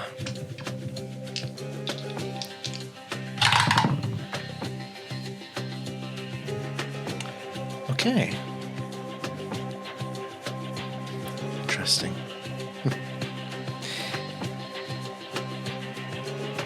So going through this process, above table, there is a timer until company arrives. We have 5 rounds to make this work.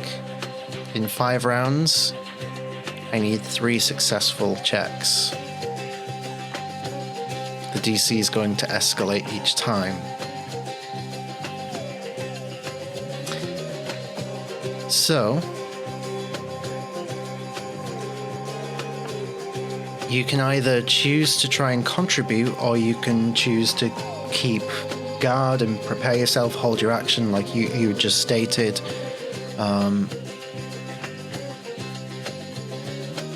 Top of the round is Connell. Well, from how the whole session has gone, magically or anything else, like he can contribute to like making this thing activate. So he's at the front line, and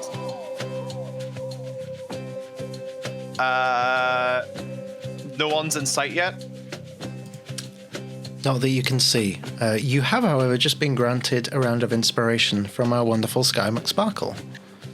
Thank you, Sky. Thank you. I appreciate you. Not that I can see. You definitely hear in the distance that they're getting a bit closer. Yeah.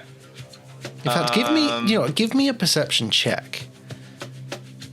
This would be something that you would have good knowledge about. So, especially with how much I got ganged in like the Shadowfell as well. Like, yeah, I'm gonna give you this. Seems like give you this opportunity. Right. With my advantage, that was a 9 I rolled. 9 total. Mm-hmm. Okay. Gotta keep that inspiration in the back pocket though. Mm-hmm. So I will say, even with a 9, there is an inspiration there from Scarlet Song for Frike.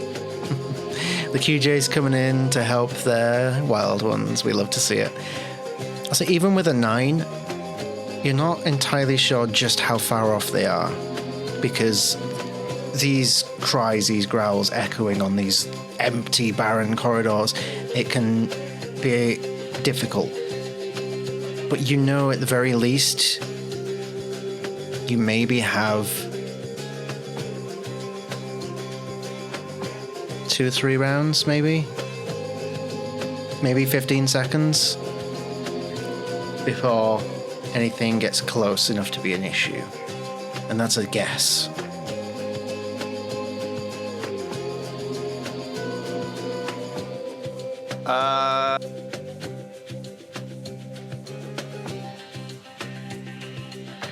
So in this instance, Connell is gonna invoke his Storm Rune. So by invoking it as my bonus action, I enter a prophetic state for 1 minute or until I'm incapacitated. Until the state ends, when you or another creature you see within 60 feet of you make an attack, saving, or ability check, you can use your reaction to cause the roll to have advantage or disadvantage. Once you invoke this rune, you can't do so again until you finish a short or long rest. So by doing so, I'm essentially giving one of my party members advantage on whatever check they need to do. And I guess use my reaction would be to attack if someone came close. But yeah, so that's not invoked anyway. Mm-hmm. So that's my bonus action. And yeah, I guess like he's just front line. If anybody's coming through there, they're going through him first, essentially. Okay, dokie. No worries, thank you. That brings us to Aegis. Aegis will go for the medallion, the amulet, and is going to attempt to channel as much divine energy into it as he can. Okay, go ahead and give me a religion check. Okay. DC 14. So I got to roll a 10 or higher. 10 or higher. Very good. It's a 14. 14, right on the money. Okay. You feel your energy transfer into the necklace. You see the rubies begin to glow once more. Your success will lower the final DC. Very good. Next. Frike.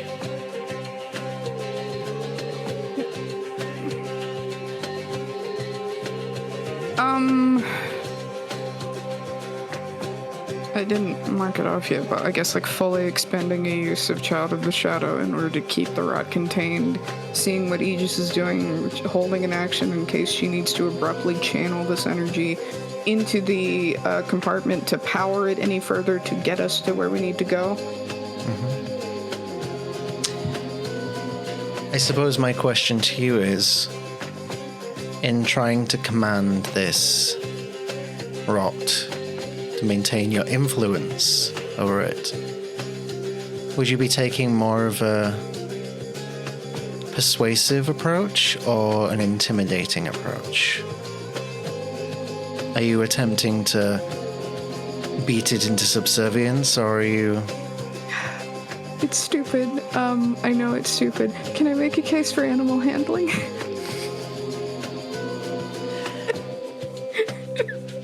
You can certainly try to make a case. Go ahead, try. It's a wisdom roll, so it's kind of like a wisdom saving throw.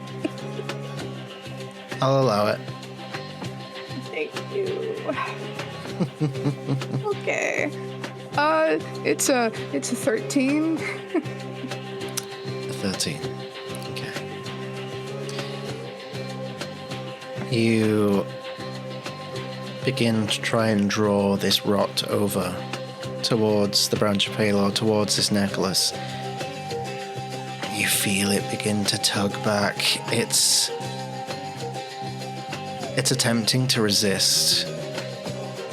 You feel the resistance. The 13 is just short of a 14.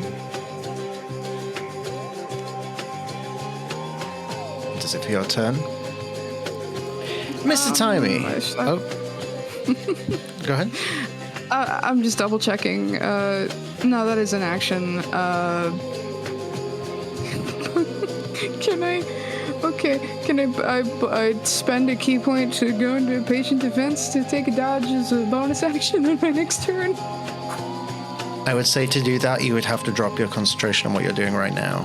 This is taking a lot of your faculties to maintain, especially as it's now resisting. So unfortunately not. So Mr. Timey is going to continue to try and bring the branch of Palor online.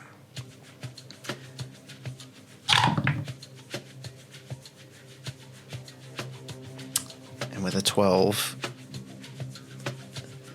that's another failure.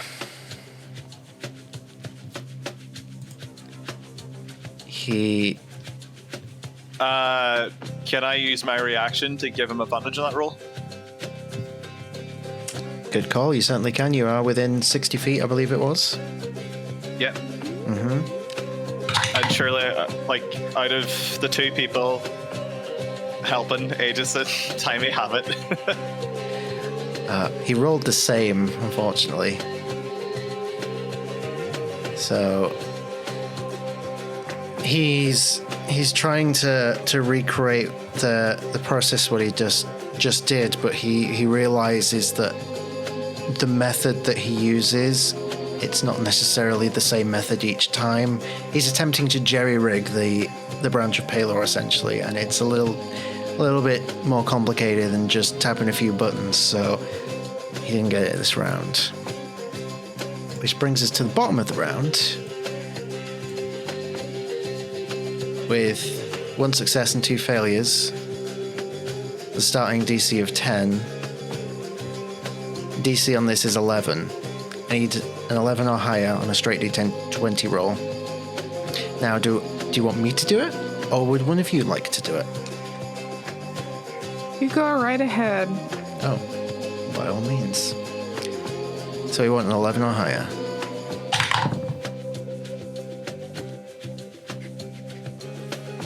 I'm gonna take a picture. It's a nat 20, isn't it? Yeah. Focus! Focus!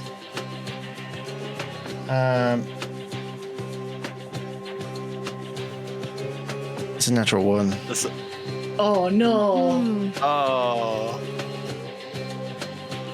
So you have 5 rounds. And the first one has failed, so you have 4 rounds left. You're still mostly fine. Mostly. So we'll see. I'm just going to post this in chat as we go back to the top of the round with Connell.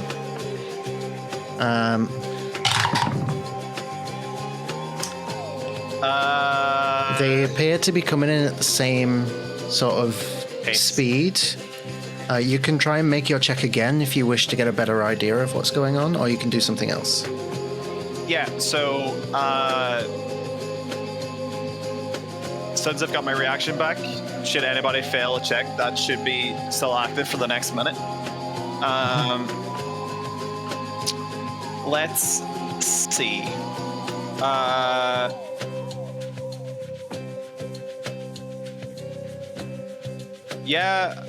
Connell is just going to... can I do that perception check just to kind of... Go for it, yeah. Where they're at? Better. So that is a 16 plus 5, so 21. A 21, much better. Okay. So you get the sense, you're able to concentrate a bit better now, get a better sense of where they are. You have 4 rounds left for getting this to work. They will be here within 3 rounds. Connell's going to turn back to everybody and be like, guys, you might want to hurry it up. As he's going to use his actions, like... is there, like, furniture in this room? There's some broken furniture scattered about, yeah. If you allow it, he's just going to start grabbing pieces and just, like, chucking it to kind of almost, like, start, like, building, like, a blockade. Sure, yeah, you can do that. Yeah. Okay. All right. Go ahead and call this athletics. Make an athletics check.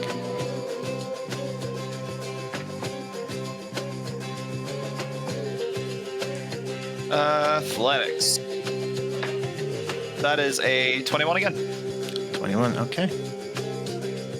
Good. You're able to start moving things, covering sort of the corridor way where it'll certainly be difficult terrain. That's for sure. It will go some way to slowing them down potentially. We'll see what the next couple of rounds brings. Aegis. Aegis is going to continue channeling magic and begin praying. Okay. Religion check. DC 15. DC has increased.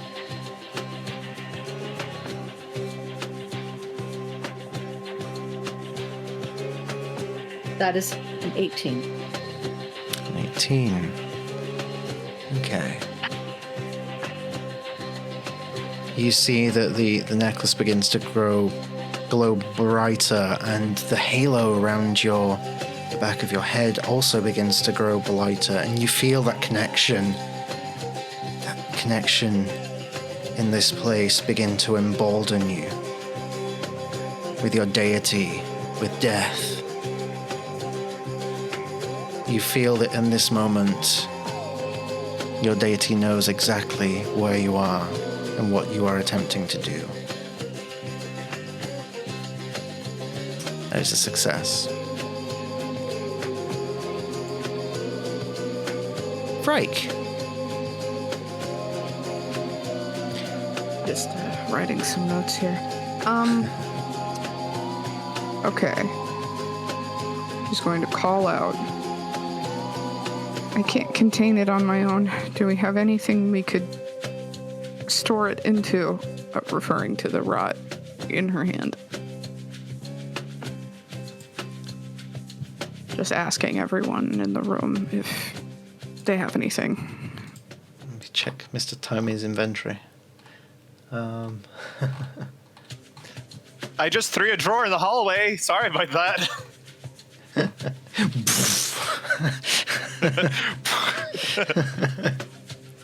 a nice IKEA drawer set.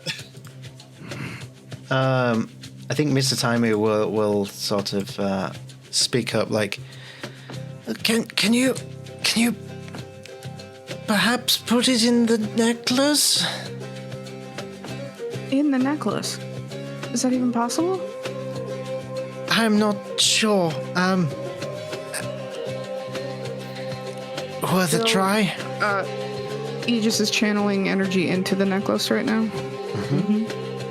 Okay, so she'll bring it closer and just look at Aegis and just into the necklace. Attempting to, I guess, do more bending and push it into the necklace, however that goes down. It is still resisting, so... roll me a d20 and add your spell modifier.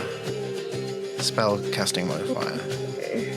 DC is 15. So, okay. Alright. You do have an advantage, Crystal. It's not Crystal, that's Phoenix Iwaki, but... I do. It's a... Okay, with the modifier, I think it's a 17. 17. Okay. You feel that resistance begin to build within it, but you infuse more of your shadow energy into this space, asserting your will. It begins to resist less, so to speak. It begins to give in. You've begun the process of putting it in the necklace. It's not quite there yet. We'll see what happens at the end of the round. Okay. But that is a success. Okay. Mr. Timey will continue doing what he's doing. This bit goes over here, perhaps this bit over there, and then we connect the two here, and then mayhaps if we just continues on. Natural 20. Folks, if you've got them, hell yeah, we love to see we it. got him. Hell yeah. We got him. He's definitely found his groove in doing this. We fucking got him. All right. So... Patch, how would you like to do this? Everyone... How would you like to do this, Patch? Because if I could have your attention and everyone in chat's attention, and if we could head on over to the Rhódania discussion channel of the QuestJunkies server, yeah. We got bingo! Bingo! A bingo? Wait, what? I missed something. Oh, okay.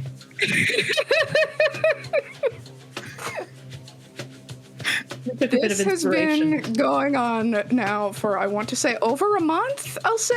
It's been... Okay. It's all been building up to this, folks. All right. Wait, where was the Baldur's Gate reference? I remember that. Oh, we've been tracking this for a while. Oh, so this is cumulative. Okay. Yes, well, Pat wrote the prompts. I made the little template on Canva, and we've been, yeah. I gotta show it to the peeps at home. All right. Let me just save it here real quick. Let's hope this doesn't crash off the stream. I can't remember. I think it was like the first one we did. You mentioned like Talia and the dog. It was just like, oh, yes. He's giving it all to us right here, right now. All right, let me just crop this down a little bit, like that. So, this is what I've been missing, apparently. This is what it must feel like to be Brennan Lee Mulligan on Game Changer. Okay. I like some of these options that we haven't got yet. Now I'm going to have to try and make sure that I keep the rest of this shit out. No one's getting a full house. Okay. Cool. Yep. So, a natural 20. Mr. Timey is able to gain some progress on what he's doing. Actually, he while he's putting bits and bats together, he's calculating like the next 3 steps ahead of time, and he's actually making good progress on that so far. Which saves him a bit of time. So in doing so, I will follow a directive from Artie the Halfling himself as he lifts his hand up, and Connell, above you in the space in front of you, you see the air shift as Mr. Timey casts Wall of Force, effectively sealing you all in, as a Wall of Force is an impenetrable barrier. As he says, I have to concentrate on this, but I believe I'm ahead of schedule. This should hopefully work. Oh, wow. Force field.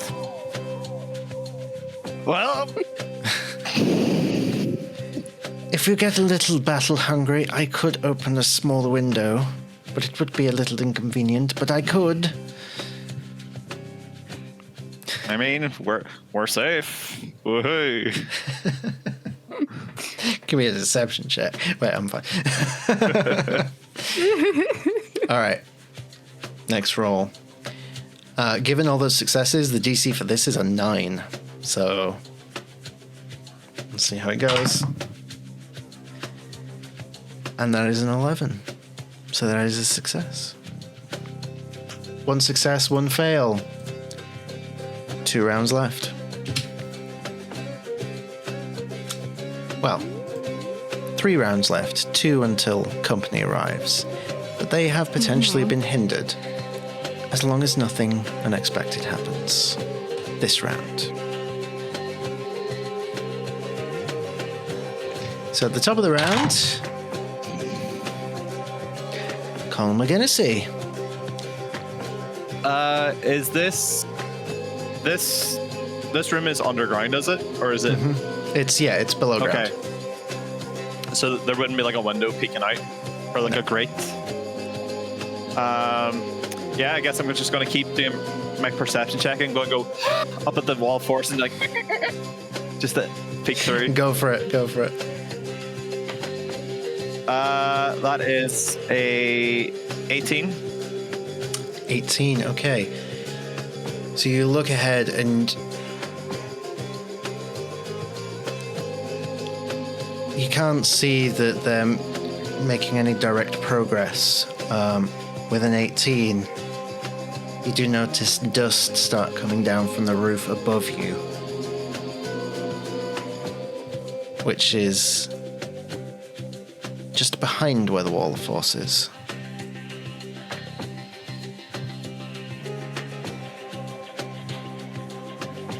With an 18, there's definitely something above you. Mr. Timey, I know you're a little busy, but could you maybe make this more of an umbrella? Let me look up the specifics of Wall of Force.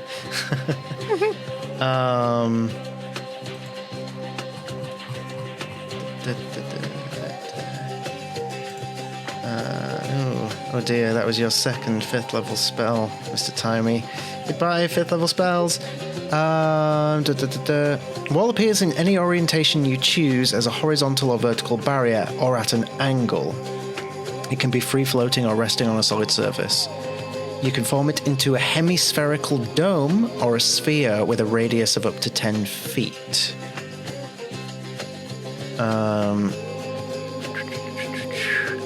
Or can I reword that so that like he's protecting him and Aegis and you guys doing your thing? Because like So what I'm looking for is whether or not you can move it once it's cast. That's what I'm currently looking for.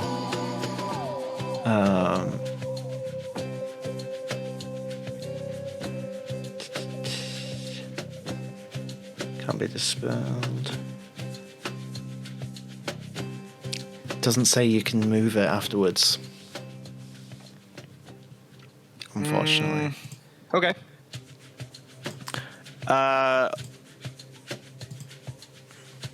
Okay. How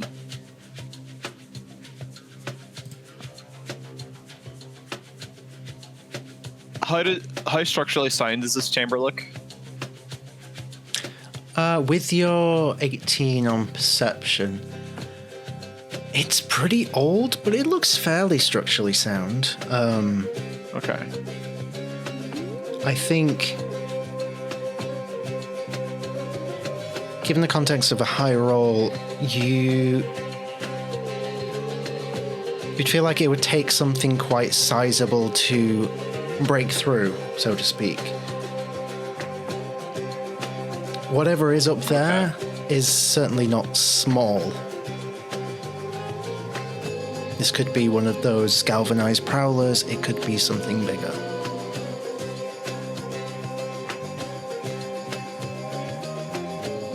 Okay, Connell's just gonna keep... He's gonna keep, like, an eye on, like, where the dust is kind of dropping, ready his action should he need to, like, react if something does fall through. And his Storm Rune is still in effect. Still in effect? Yeah. Amazing. Okay. That brings us to Aegis once more. Aegis is going to do the same thing as he's been doing. Mm-hmm. He's just channeling all of his divine energy into the amulet. All right. Go ahead and give me that religion check. DC 16.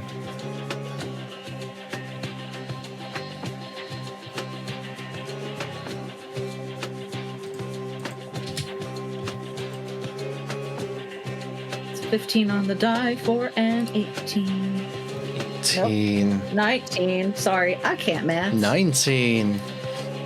The god of death is with you in this trying time. His power fills your very essence. You feel such a strong connection here in this place. And I'll say, with that check, your divine senses start picking up that there's definitely rot incoming.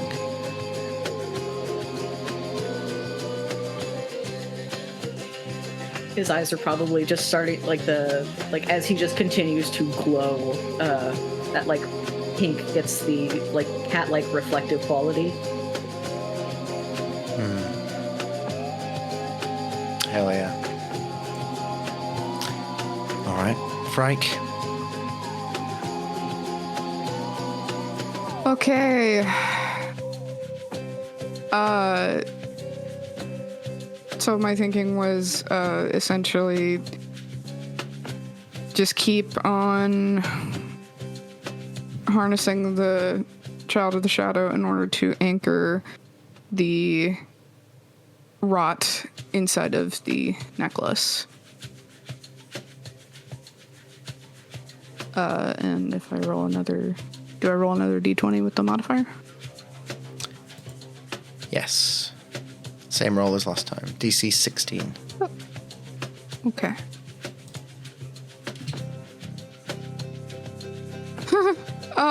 It's +1, so it's exactly 16.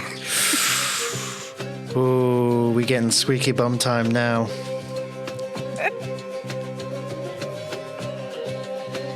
You feel the resistance start to build up again, but you're able to just instill your will, your influence, as the necklace contains the rot and begins to float and glow on its own, much like it has done in the past. As a success. maybe catch the chain before it can float away. It's just a little floating rot balloon. And it tingles in your hand. You feel like pins and needles in your hand. But, sort of, I guess now the next action would be to, like, have it ready to go into the compartment slot in the Branch of Palor in order to facilitate the quick exit. Mm-hmm. So yeah, you can use the remainder of your turn to move closer and get yourself ready for that, certainly. Yes. Okay. Mr. Timey is going to... He's not going to drop the Wall of Force. He's going to keep it up because you never know. He's going to use the rest of his concentration to just make sure that he's watching to be able to activate at the right moment. That is a 17, which just beats 16. So, another success. Gonna roll for the rot now.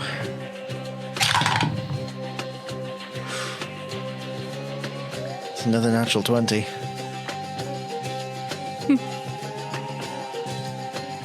As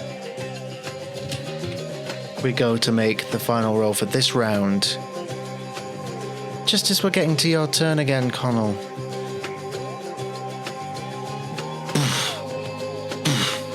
you see the roof start to indent, and through the Wall of Force you see a doorway splinter open as shadows begin to rush into the space.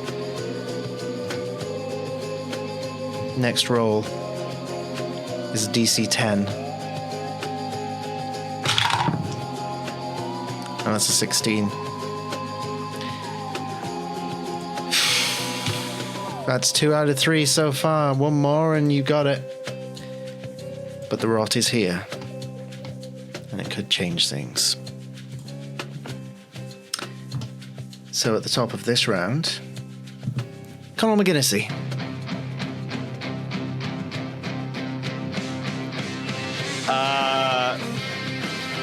Connell's going to have his 2 weapons ready. He's going to take a deep breath and exhale. And as he exhales, like little sparks of electricity come out as he activates his gift of the Chromatic Dragon to give his sword lightning abilities. So then he... Right, so what's in front of me? Re-describe it. So it started seeping through the Wall of Force? No. So because the Wall of Force is impenetrable, so you can see through it. So through the wall, you can see that at the other end of the corridor, where you placed all the furniture, like the doorway has been burst open and shadows have moved into the space. And above you, you see that the roof is beginning to cave in slowly. Something is banging on the roof, well, on the floor from up there. Okay, can I rewind that turn actually? So where the ceiling's caving in, can I, rather than use my bonus action to activate that, can I turn into a giant to kind of almost like hold where the roof's or like the ceiling's caving in? Yeah, go ahead and give me a strength check with advantage. I get advantage of those anyway. That's a double 15. So what's my strength modifier?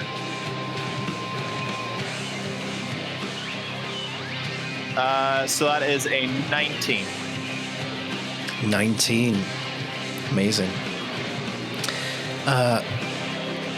You take on your giant form and you're able to just hold this collapsing portion of the roof on the back of your shoulders. You feel like something pounding on the top of it, but you're able to hold your ground like Atlas holding up the world. Connell stands there, holding back the rot. Hurry up, hurry up, hurry up, hurry up, hurry up, hurry up, hurry up, hurry up. It's like, oh shit, oh fuck, oh shit, oh fuck, oh shit. Okay. Aegis. in an attempt to hopefully put some more power into this, Aegis will open up a fresh wound to pour some more blood into the magic. Okay. Go ahead and give me a religion check at advantage. For this, the DC is a 12.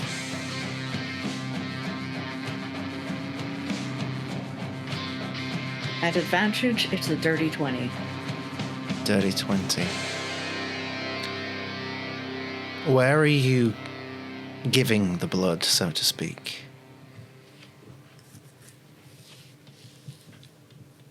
Essentially, I think what he's attempting to do is, like, he kind of cuts, like, on the top of his wrist, like, along the thumb bone, and kind of flicks the blood out with a gust of little, like, thaumaturgy towards the, like, hovering amulet.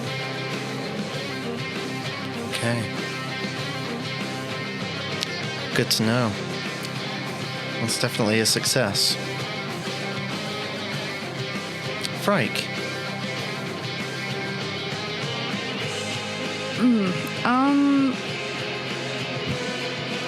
You hear a voice in the back of your mind.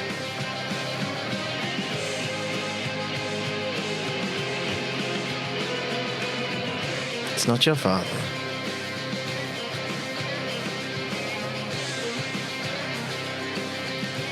Oh, I am curious what you will do next. So very curious.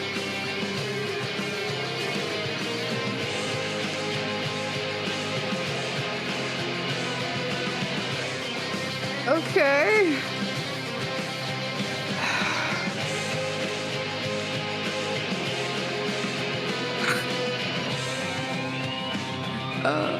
All right, as I frantically scan my character sheet, just the equivalent of the number you've dialed is out of service and cannot be reached at this time. In her head. Okay. So, still kind of holding the action, but, okay, I'll say that, like, now that the rod is contained in the necklace, is it possible now to spend a key point to enter patient defense? Sure. It's a bonus action, technically.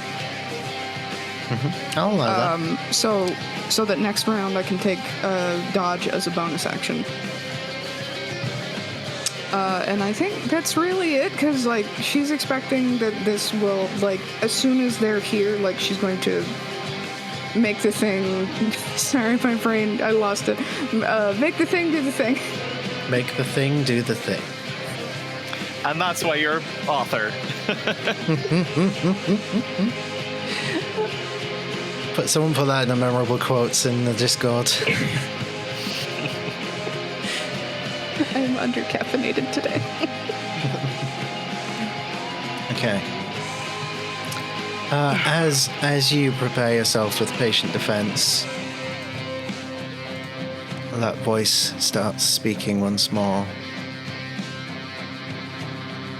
Hearing words that we've heard tonight, but not spoken by him. And as he does, I need you to make a wisdom saving throw. Oh, cruel fate that makes our land to weep. In Rhódania, where life once took its keep, now rots the soil beneath our weary feet. The curse, 'tis whispered by the twisted trees. And so on and so forth. 11.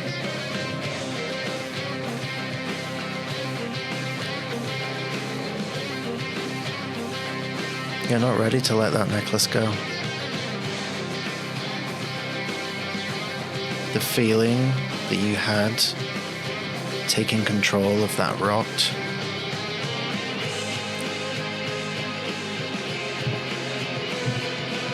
you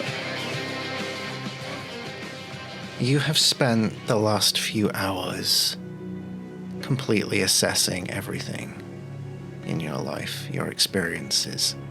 You have opened yourself raw with emotion and laid yourself bare to the world,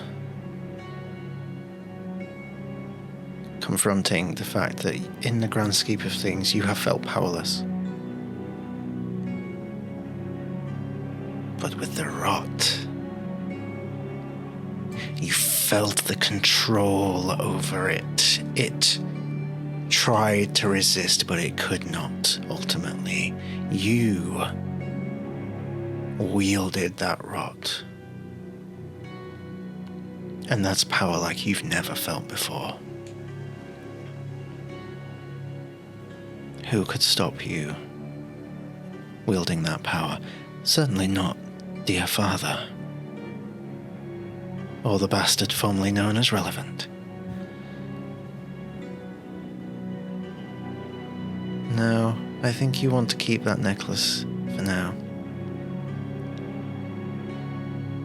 It could be useful. That power. It will be useful.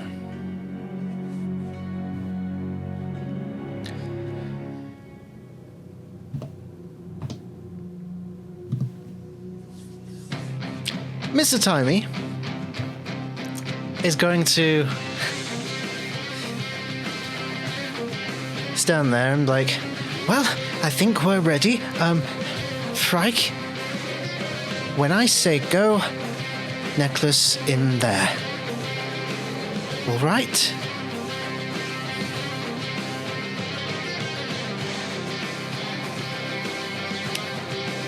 And he's holding his turn.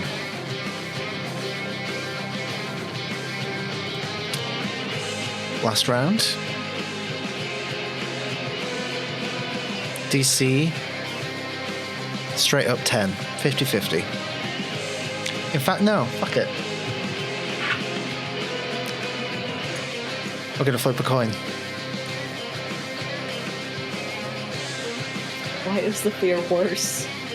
That the stakes just rose exponentially at the mention of a coin. Yeah. Now, do we want heads or tails? Tails. Tails never fails. Let's hope so in this moment.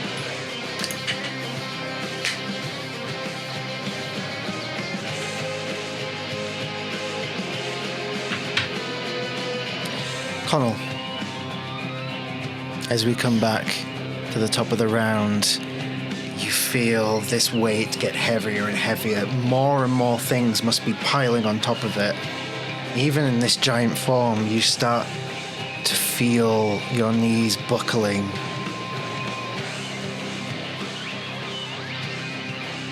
And there's a flash of light from behind you, and you just look.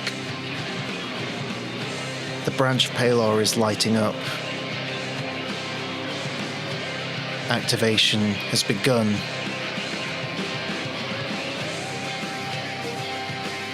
Do you stay and hold this way, or do you take your chance to be there when the portal opens straight away? He's going to wait to make sure everyone else gets through first, so he's going to use his actions, I guess, to, like, really push against this ceiling. Okay, give me another strength check.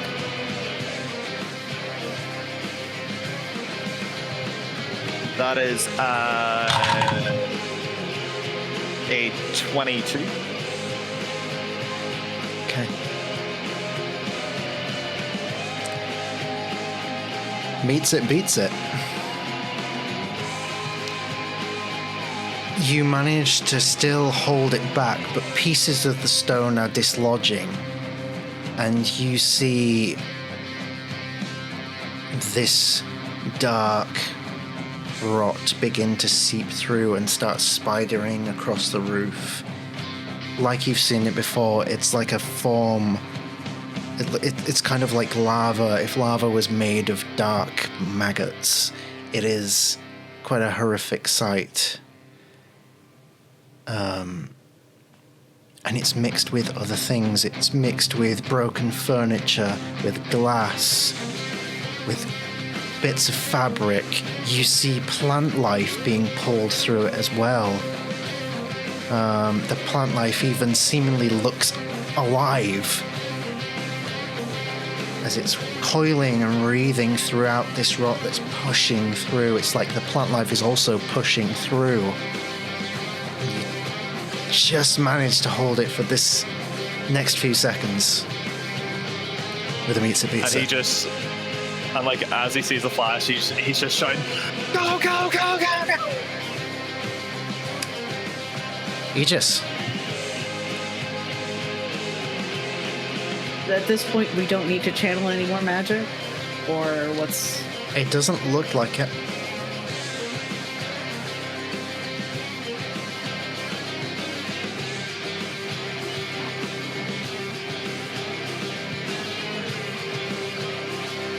Does it seem like Frike is hesitating to place the amulet in, or should I be good to go? Give me an insight check. Frike? Deception or persuasion, don't tell us which.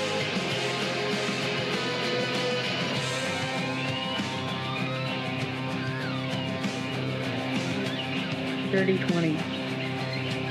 I'd like to use my inspiration. You may use your inspiration.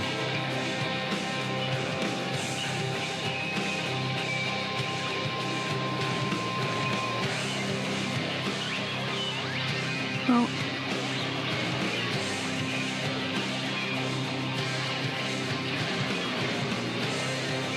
she is hesitating.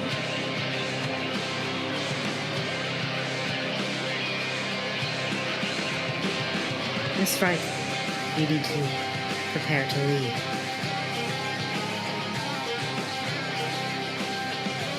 But what if we didn't?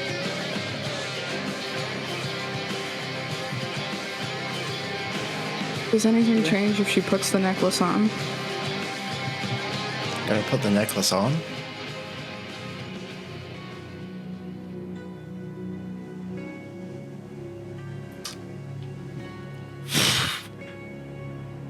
Wings sprout from your back, as they have done once before.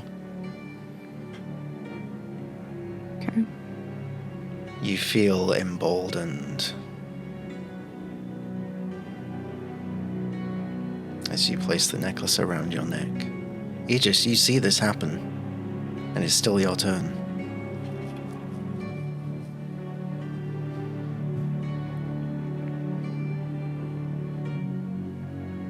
Do you have a plan? I think I do. I need Aegis to roll some wisdom. Fuck.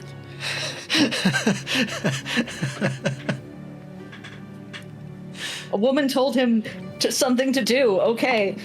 Oh, shit. But like a tree man, he never listens. No. The dice said Aegis is gonna listen because, yeah, that was a natural 1. Ah. Aelin. So you do this every time. It's why I love having you at my tables.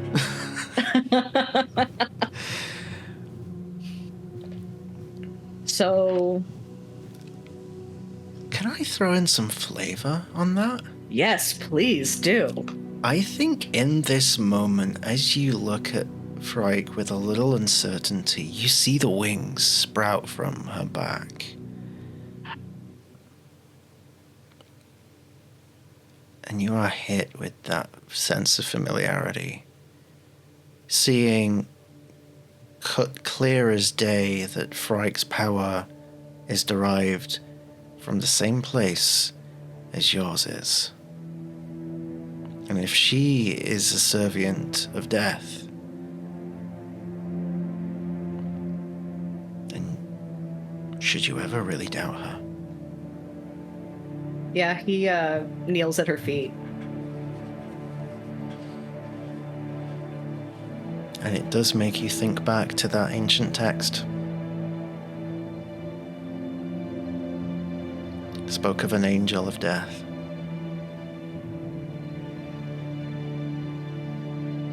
So Aegis is going to hold his action to assist Frike in whatever she's going to do. I think Mr. Timey will look and be like, I've never been one for religion, but I am confused. Is this part of the prayer? We're about to go. I need the necklace.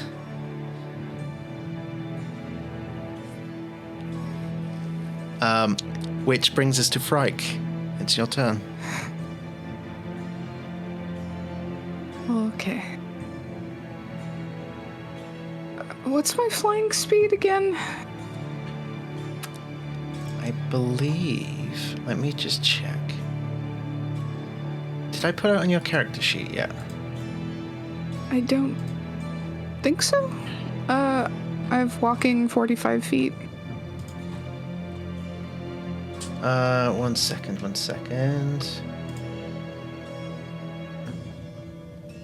Just check something real quick.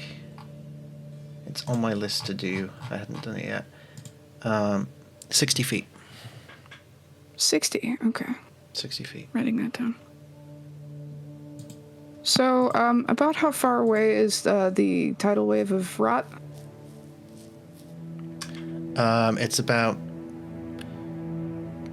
let's say, 33 to the doorway. And then through the doorway you have Connell in giant form holding the roof back that is now seeping rot through. And there is a wall of force ahead of that. Okay. I have an idea. Am I beyond the wall of force? No. No, the wall of force is beyond you. Yeah. Okay. Going to, I'm turning off the patch go for now. Blessing of the Raven Queen to the door. Okay. And then using the 3 feet to, because you said 33 feet, so like using that to walk out and get a running start as where the rot is coming down. She's going to leap and fly toward it. There is something in the way. The force, yeah. No. It's not a force umbrella? Okay. No, a wall of force is impervious. If you're wanting to get to the rot, you have to go through Connell. Okay. How you doing, Pat? Am I about to get double deck cross right now? I mean, you guys all succeeded on your checks to activate the portal. It's it's there waiting. Okay. I had a cool gag when we went to the portal, guys. What about my cool gag?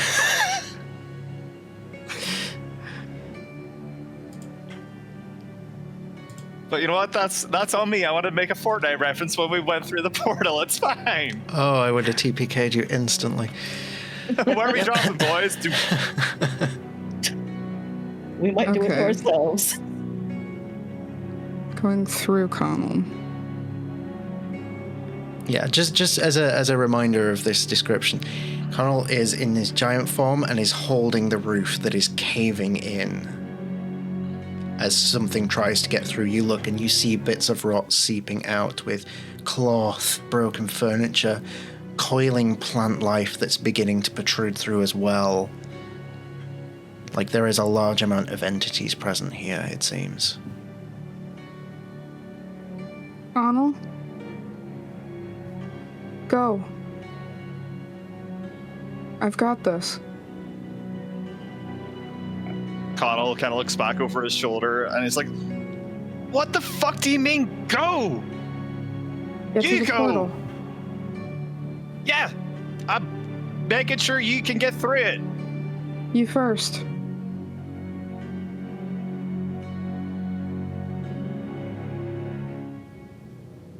It's not my turn to do anything. Can I make a persuasion check? Well, you can, Connell, you can make an insight check, and Abso-fucking-lutely. I get Frike, persuasion or deception, your choice. Don't tell us which. Not that we need to guess, but I'm getting doubled across. Like, what the fuck's happening here?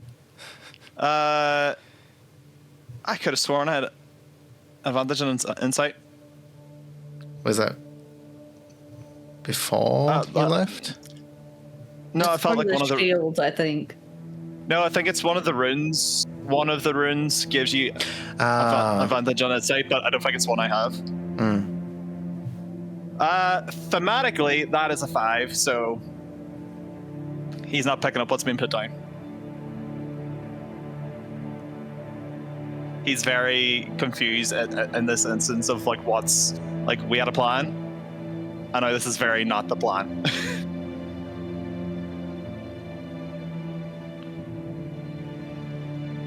Okay.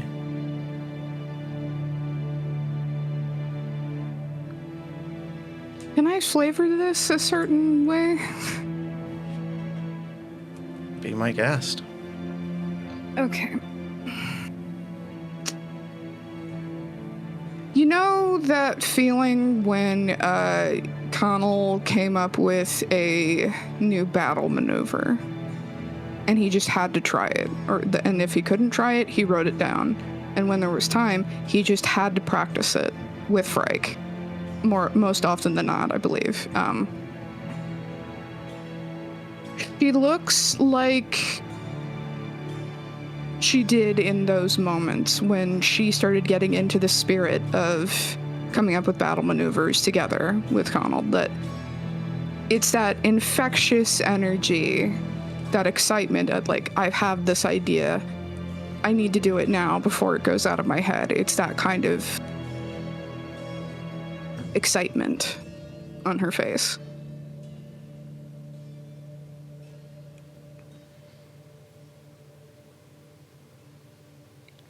Okay. This is not the time. But I did roll a 2. So you do pick up what's going down, even with a 5. He's calling it this bullshit. So the portal is still open. It's about to open because we're about to get to Mr. Timey's turn. Okay. As we do, and he says, "We can't hold this for much longer. It's all a matter of time." And he slams his hand down, and there's a flash of blue. You heard him. It's open. Go. Now it's the Rot's turn.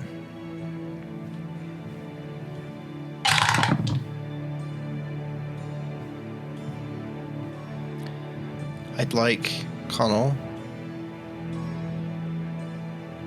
In fact, I'd like everyone to make me a dexterity saving throw. Connell, disadvantage, because you are holding, concentrating on all this weight. 23. 17. 23. 17. Oh, disadvantage? Shit. That is 10. 10, okay. Roll for Mr. Timey. Double 17s for a 16 for Mr. Timey. What a flexible robot. Hang on a second, I'm checking the... Like, is it something that a shield master would affect? Oh, I'm not familiar with Shield Master. Okay. Well, what is it, pray tell? If you aren't incapacitated, you can add your shield's AC bonus to any dex saving throw against effects that target only you. It does not target only you. This is targeting everybody. Okay, just making sure. Mm-hmm. Wait, could I have you... So, because I've got that prophetic state still active, Mm-hmm. can I negate that 10 and get my original roll of 17. Just read what it specifically says again for us. I can use my reaction to give someone advantage. Can I negate the disadvantage? I'd say after the roll, no, but I will allow it on this instance. I will allow it. Okay. But as a rule, I'll say you have to declare it before the second roll. 23 for Aegis. 23, okay. So all pretty good rolls.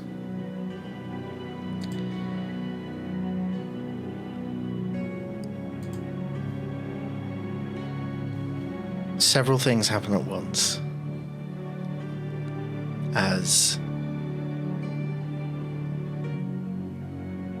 Mr. Timey has to drop concentration on the force wall to fully activate the portal, which he does. At the same time, the roof buckles further, but it's not rot that comes bursting through. It's vines, grasping vines, plant growth, spiraling through. You see it go forward in the room towards the other entrance where all the broken furniture is, where these shadows are moving through. It covers the entire room ahead of you in vines and grass and plant life. It tries to wrap around each of you. You manage to shrug out of the way. It moves further back. And then, like its own wall of force, just flies down the corridor at everybody. I need another saving throw. Dexterity. 11. Okay. 15. Also 15. Okay. Mr. Timey. 3 for a total of 2. Mr. Timey. It's a good job he activated the portal. It's a strange feeling being hit by such a sheer force of an object as this wall of vines and plant growth is. It should hurt, but it doesn't. As it slams into each of you and sends you flying towards the portal just as it opens up. As you each go flying through. You feel space around you convulge and it doesn't feel stable, it feels off. You feel like something's going wrong. And then, one by one, you all clatter down on a hard stone floor. And you look back at the portal. It's beginning to close, and you see these vines shoot through after you. And like a pair of hands, reach through and hold it open.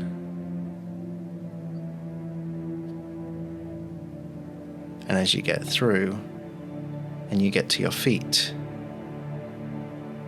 something else is coming through this portal. And that's where we're going to finish for this week.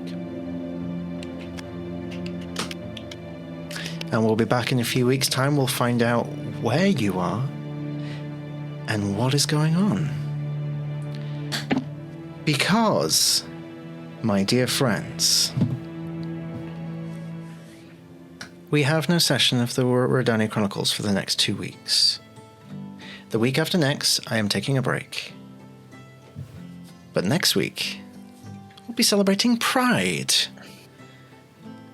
And this wonderful group will be together, but we'll be doing something a little bit different. As you can see on the screen, on Monday we will be doing the second of our 8 days of Pride streams and seeing the return of one Myrit the pirate to Quest Junkies. As the Wyld Ones get together for Rhódania's Familiar Fuck Up, which is a game that she is not only GMing, but it's a game she has kit-bashed from 2 different systems, plus her own creative, ingenious game-creating rules into a quintessential Myra the Pirate TTRPG.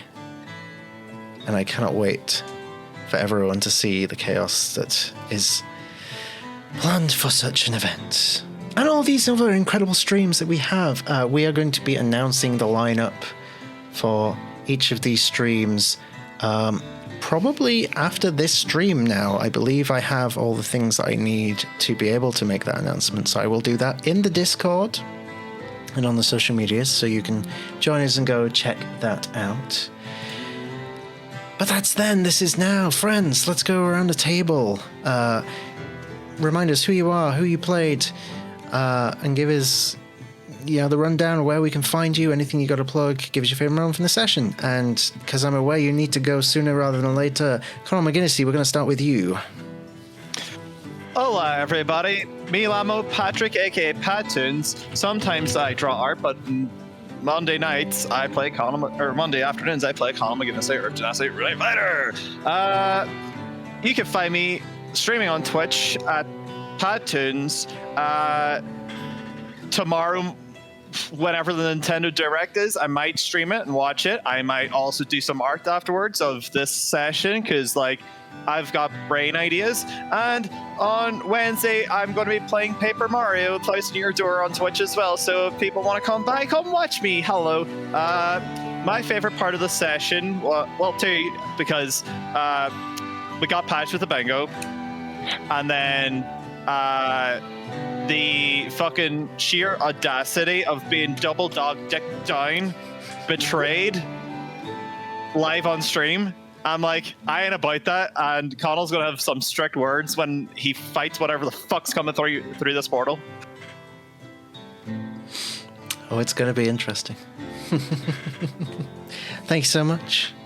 Aegis, over to you. Hi, I'm Aylin. I've been playing Aegis, the biblically accurate twink, and you can find me here on Mondays and Wednesdays, and every other Friday on Phoenix Iraqi for Chessensis Tyranny. Favorite moment? I love that we had the setup of Aegis comes from a matriarchal society into the natural one where that plays out. Mm-hmm.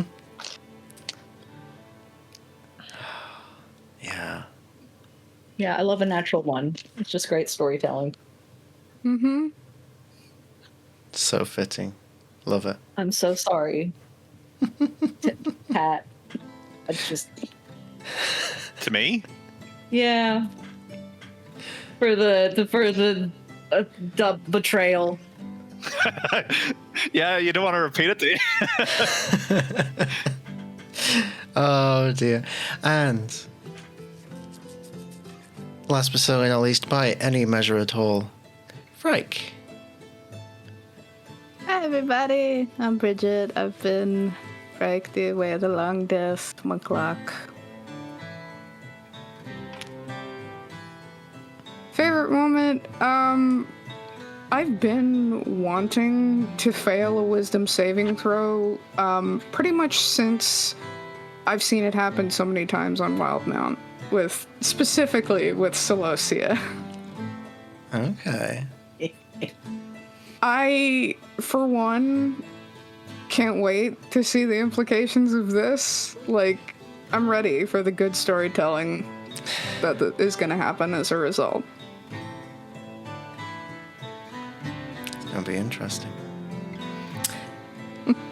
And you have things to plug as well, I believe. Yes, I do. Oh goodness, it's getting to be about that time in the week. Well, when I'm not here, first of all, every Monday night and every other Sunday night for Descent into Avernus. You can find me every other Friday over on Phoenix Iwaki for Candlekeep Mysteries, and This Thursday, you can find our Cybervamp 2134 finale, our crossover event with Cyberpunk 2077 and Vampire the Masquerade. And starting right after the finale, I know it's sad to see these characters go, but surprise, I am planning on releasing a week-long fanfic blitz, that being a piece of fanfiction about the characters in Cybervamp, every day until the reunion special that's happening on the last Thursday of the month. And it's quite the undertaking, but if you just can't get enough of that lore, we got it in spades. It's gonna be a good time, and you'll all be proud of me. It's mostly plot, and that's no lie. It's all plot, because I just couldn't stop writing for these characters. Exactly, an evolution of the brand, if you will. Does that just mean, like, the next one's gonna be extra smutty? Who knows? I still got 2 left. Oh boy. The John one is in progress currently. But yeah, when I'm not on stream, you can find me behind the scenes, recap and lore keep and fanfic and all that good stuff, and that's me. Amazing. Looking forward to all that tasty fanfic. Thank you so much. And I'm Patsy of a Humble Dungeon Master. I played everybody else. Mostly, that's a word. Mostly Mr. Timey in Artie's absence. You can see Artie here every Monday, otherwise playing Mr. Timey, doing a fantastic job doing so. I hope I did Mr. Timey justice. But yes, you can find me here every Monday, Wednesday, every alternate Friday on Phoenix Wacky, every alternate Sunday here on Quest Junkies. Over the next few weeks, I will be recording more sessions for the Castleton Project, which is the big 150 plus content creator thing on Winter's Tales. Come see me get my hot wizard librarian on in the Hunger Games / dating sim / D&D, whatever it is, Bridgerton. And yeah, we've got all our Pride Week stuff coming up, all that good stuff. And do I have other stuff? Probably. I'm forgetting about it because I'm tired. My favorite moment, I think was just the whole segment of, I don't know where Bridget is going with this, but I'm very excited to find out. Because that's just more ideas for me. So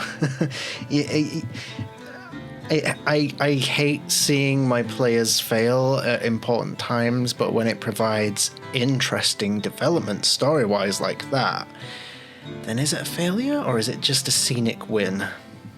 You know, you take the scenic route to the win, perhaps. We'll see. It's going to be interesting. And yes, I did like the reveal of the bingo, patch go, whatever you want to call it. I will be actively trying to avoid all the rest of those options so that no one gets a full house. We got a bingo, so it's a new sheep, baby. Oh boy. Okay, well, interesting. I might do some of my own then in response. We'll see. But that does it for this week. We're gonna go raid some lovely folks. So do stick around for that. All the love to you at home. And I guess if there's anything else left to say, is it Monday? Yeah. Good night, everybody. Bye. I'll eat more bananas.